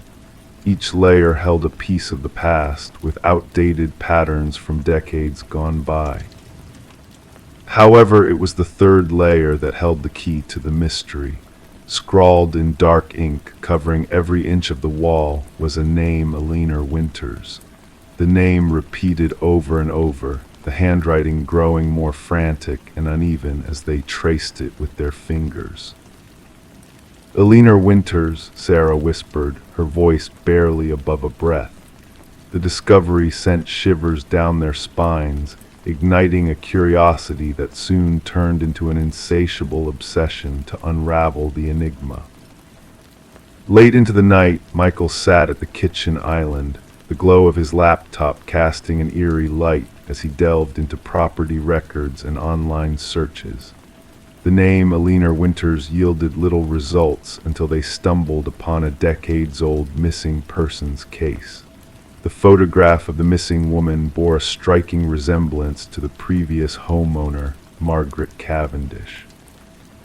As the pieces of the puzzle began to fall into place, Michael and Sarah found themselves entangled in a web of secrets and deception that spanned years. Margaret Cavendish, the woman who had sold them the house, had a past shrouded in mystery, her true identity seemingly a fabrication. Their investigation led them down a twisted path, uncovering hidden spaces beneath floorboards and a trail of false identities left in Margaret's wake. The truth they unearthed was more chilling than they could have fathomed. DNA analysis revealed a connection between Alina Winters and a psychiatric patient named Rebecca Eldridge, who had adopted Alina's identity after her disappearance. Rebecca's fractured mind had created a labyrinth of personalities, with Alina being just one of many masks she wore to conceal her dark secret. The walls of the house bore witness to Rebecca's inner turmoil, the scrawled name a haunting reminder of the tragedy that had unfolded within those very walls. As forensic teams excavated the backyard, the cold case of Alina Winters began to thaw, revealing long-buried truths and hidden remains. In a chilling turn of events, Rebecca Eldridge, masquerading as Margaret Cavendish, was apprehended trying to flee the country under yet another false identity. Confronted with the evidence, her facade crumbled, revealing the fractured mind of a killer driven by jealousy and obsession. The names on the wall, once a mystery, now stood as a testament to a crime long concealed. For Michael and Sarah, the dream of a quaint Victorian home had transformed into a haunting tale of deceit and murder, forever etched into the walls as a whispered confession of the past. Story 24. In the quiet depths of the attic, nestled beneath a worn blanket, they stumbled upon it. A porcelain doll, ancient and fragile, with cobalt eyes that seemed to hold secrets of bygone eras. Sarah and Michael, a young couple exploring the mysteries of their newly acquired Victorian abode, marveled at the unexpected find. They chuckled, dismissing it as just another relic of forgotten times. As night descended and they retired to their bed, a subtle unease crept into the air. The stillness became palpable, stretching like a veil over the room, and when morning broke, the doll was no longer perched in the attic shadows. It now sat solemnly at the foot of their bed, a silent sentinel watching over them. Sarah and Michael had been drawn to the house's allure at auction, oblivious to the whispers of its dark past. Detective Rachel Winters, a seeker of truths in the shadows, was summoned to the scene on a crisp autumn morning. The master bedroom revealed a macabre display, the female victim contorted in a ghastly pose, eyes wide with terror, while her male counterpart lay in a desperate sprawl as if fleeing an unseen horror. With a hushed reverence, Detective Winters observed the scene, noting the eerie precision of the victim's positions. The puzzle unfolded before her eyes like a cryptic tapestry woven by an unseen hand, each piece a whisper of a malevolent presence that lingered in the air. The investigation unfurled like a sinister flower, petals of dread unfurling with each revelation. Neighbors whispered of shadows dancing behind curtained windows and spectral laughter echoing through empty halls. The house exhaled a history of foreboding, its walls steeped in the residue of past tragedies. Forensic scrutiny unveiled a chilling absence, no trace of an intruder, no fingerprints but those of the victims, no mundane explanation to anchor the horrors that had unfolded within those walls. The threads of the past intertwined with the present, weaving a tapestry of dread that ensnared all who dared to unravel its mysteries. Diving into the annals of time, Detective Winters unearthed a dark legacy that bound the house in a web of malevolence. A doll maker, a daughter lost to shadows, and a final creation whispered of in hushed tones. The doll, a harbinger of silent terror, a conduit for forces beyond mortal comprehension.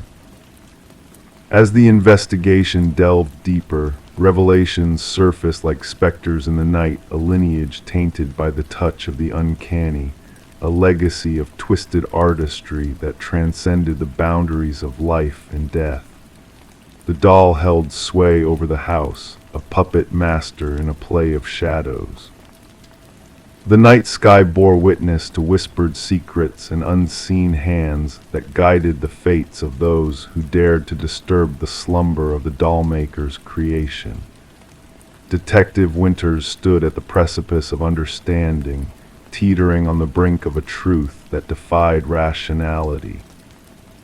In the silence that followed, the doll vanished from its confines, leaving behind a chill that lingered in the air like a phantom caress. The house changed hands once more, its secrets buried in the attic's shadows, waiting to be awakened by the curious and the brave. And as the night sky embraced the world in its velvet embrace, a faint echo of laughter danced on the breeze, a whispered reminder of the doll's eternal vigil over the house of whispers and shadows. Story 25, The Tale of the Whispering House. She longed to refresh the nursery before the new arrival. The walls bore a faded blue, a hue that whispered of bygone tales embedded within its ancient layers. As she coated the first stroke of white paint, a hidden secret emerged from beneath letters, faint at first, then sharpening into focus. A message etched beneath the surface. "Don't let it hear you," her breath hitched. Stepping back, she noticed them tiny handprints in the fresh paint, positioned too high for any child's reach. The revelation within the nursery of the Morgan household marked the start of what investigators later dubbed the Whispering House Enigma. The youthful couple had recently acquired the Victorian-style abode for a surprisingly low price. The realtor had mentioned only minor cosmetic concerns, withholding the property's dark past. Detective Sarah Klein rang the doorbell, clutching her notebook. A pregnant woman answered, her belly protruding beneath paint-splattered overalls. Weariness shadowed her eyes, sleep had forsaken her for days. The detective observed the woman's trembling hands as she recounted the eerie discovery of the message and handprints. The previous occupants vanished abruptly, the woman revealed. Neighbors claimed they departed in the dead of night, no moving van, just essentials packed into their car. Detective Klein traversed the historic domicile, her steps echoing on aged floorboards. Pausing in the nursery, she scrutinized the partially painted wall. The message lingered where the painting had been abandoned, accompanied by 5 child-sized handprints imprinted in the wet paint, positioned at adult shoulder height. Back at the precinct, Detective Klein delved into property records. The house had changed owners 8 times in 3 decades, an unusually high turnover rate. Each family resided for less than 2 years. More unsettling were the child welfare reports linked to 3 of those families. Children spoke of whispers from the walls and watchful eyes as they slumbered. The detective delved further, examining construction blueprints and historical archives. The house once belonged to Eleanor Blackwood, a wealthy widow who operated a small orphanage on the premises during the early industrial era. Newspaper clippings referenced 5 missing children under her care. Authorities presumed they had absconded, a common occurrence for orphans in that era. Upon Eleanor's demise, renovators unearthed a sealed chamber behind the nursery wall. Inside lay children's belongings, tiny shoes, toys, and garments, but no remains. The case grew cold, buried in dusty records. Detective Klein interviewed former inhabitants, piecing together a disconcerting narrative. Each family with children reported uncanny events, toys rearranged overnight, childish laughter resonating in empty corridors, and crayon drawings materializing on walls. Most dismissed these phenomena as mere figments until the writings surfaced. The message slightly varied in each account. Don't let them find you. Don't make a sound. Don't let it hear you. The same script divulged during nursery renovations. A linguistic expert analyzed the writing and confirmed its resemblance to Eleanor Blackwood's journals. More chilling were the handprints uniform in size and placement over the decades, despite different children inhabiting the house. The investigation took a grim turn when the detective persuaded the current owners to permit ground-penetrating radar in the basement. Anomalies in the scans pointed to 5 child-sized shapes beneath the concrete floor. Workers breached the concrete, unveiling a macabre revelation. 5 sets of diminutive remains arranged in a circle. Forensic analysis indicated the children perished during Eleanor's tenure. Each child wore a pendant engraved with their name, the 5 orphans who allegedly fled. Luminol sprayed throughout the nursery, illuminated handprints on every wall, concealed beneath layers of paint, unseen by the naked eye.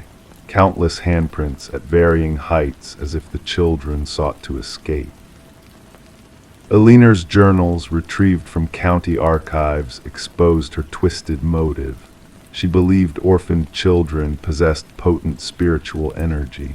By confining them in the hidden chamber, she aimed to extract their life force to prolong her own existence.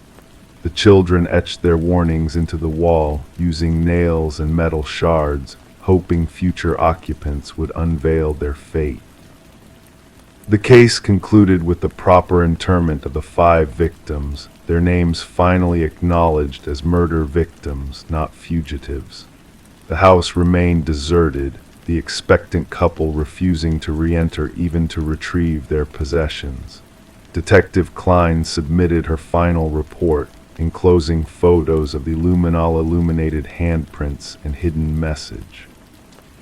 She noted that while justice prevailed for the initial victims, an inexplicable presence lingered in the house, a force transcending layers of paint and time. The nursery walls were raised during remediation, yet laborers claimed to hear children's whispers amidst the debris. Each refused to return after their shifts. The house fell to condemnation. Another enigma shelved in a dusty file, a tangible resolution, but spiritual inquiries left unanswered. The detective retained one photo from the case, 5 luminol handprints aglow in the darkness, a spectral reminder that some transgressions leave indelible imprints, impervious to fresh paint. Story 26. The old house had sat silent for years, its walls holding secrets whispered by the wind. Whispers of a young woman who vanished without a trace, leaving behind a mystery that lingered in the stale air. When the new tenants crossed the threshold, they felt the weight of the past bearing down on them. In the bedroom, a heavy silence hung, the door stubbornly locked from within. With determination, they forced the door open, revealing a scene frozen in time. The bed neatly made, the mirror devoid of dust, as if waiting for its reflection to return. A single candle stood on the desk, its wax a memory of flames long extinguished, frozen tears of forgotten moments. Among the stillness, a notebook lay open, its pages a testament to a life interrupted. Detective Morgan's eyes traced the words penned by Elise Winters, a young soul lost to the shadows. Her delicate handwriting told a story of fear and impending danger, of a presence lurking in the shadows of her existence. As the forensic team combed the room for clues, the truth began to unravel like a delicate thread. Elise, a paralegal entangled in the web of corporate deceit, had stumbled upon secrets that others would kill to protect. Her meticulous notes spoke of altered numbers and fabricated truths, a sinister dance of power and deception. The room whispered of her final moments, of a struggle unseen, of a truth waiting to be uncovered. The scent of dust mingled with a hint of something more, a chemical echo of the darkness that had cloaked her world. The landlord, a specter in the doorway, bore a guilt that hung heavy in the air. His words faltered, his gaze haunted by the specter of negligence. Had he overlooked the signs, the locked door a silent warning that went unheeded? Elise's disappearance was a puzzle with missing pieces, her life a tapestry woven with threads of treachery. The investigation unearthed a trail of deceit, leading to a safe deposit box harboring damning evidence. Documents whispered of corruption, of lives sacrificed for the greed of the powerful. Through hidden passages and concealed truths, the truth emerged like a specter from the shadows. Vincent Harriman, a man of influence and malice, stood at the center of the storm, his hands stained with blood, his heart a void of remorse. In the courtroom, justice unfurled its wings, casting a shadow over the guilty. Elise's voice echoed through the hallowed halls, a beacon of truth in a world shrouded in lies. Her legacy lived on in the room she never truly left, a testament to her courage and resolve. The house now stood empty, a monument to the fallen, a reminder of the darkness that lurks beneath the surface. As night fell, a solitary light flickered in the upstairs window, a ghostly vigil over a room that held the echoes of a life extinguished too soon. In the stillness of the night, the house whispered its secrets to those who dared to listen, a lullaby of mysteries and memories, guiding weary souls into the realm of dreams. Story 27. The aged apartment exuded a sense of history, its walls holding secrets of the past within their worn layers of paint. The heating system let out a low groan, the pipes rattling softly in the background, creating a familiar backdrop to the building's existence. She, a resident of the building, had grown accustomed to these sounds, finding a strange comfort in their presence. But one night, as she lay in bed, a subtle shift in the atmosphere caught her attention. A voice, distant yet unmistakable, floated through the vents like a haunting melody. It wasn't the usual background noise of a neighbor's conversations or TV shows. It was a whisper, intimate and eerie, calling out her name into the darkness of the night. Intrigued and unnerved, she found herself drawn to the source of the sound. Pressing her ear against the cool metal grate, her heart quickened as she felt a rush of cold air brush past her cheek. And then a soft, almost playful voice spoke, "I know you can hear me." Detective Morgan Shaw entered the abandoned apartment with a sense of unease gripping her heart. The space felt heavy with the weight of the unknown, the air thick with unanswered questions. Her gaze fixated on the rusted vent cover that had been forcibly removed from the wall, revealing the hidden pathways within. As the forensics team meticulously combed through the scene, documenting every detail with precision, Officer Patel shared snippets of information.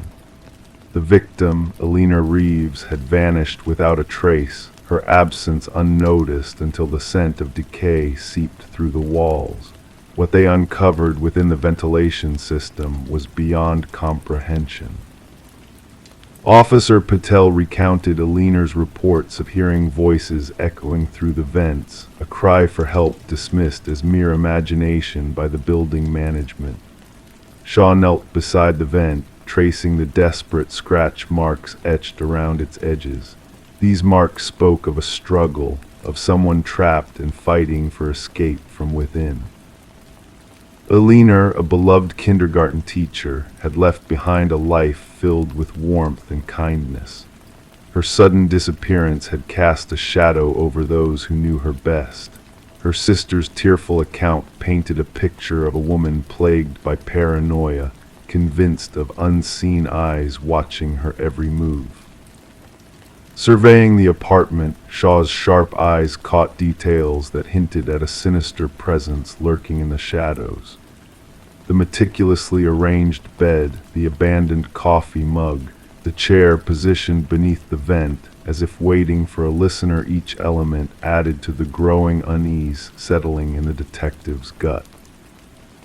The forensic findings unveiled chilling truths.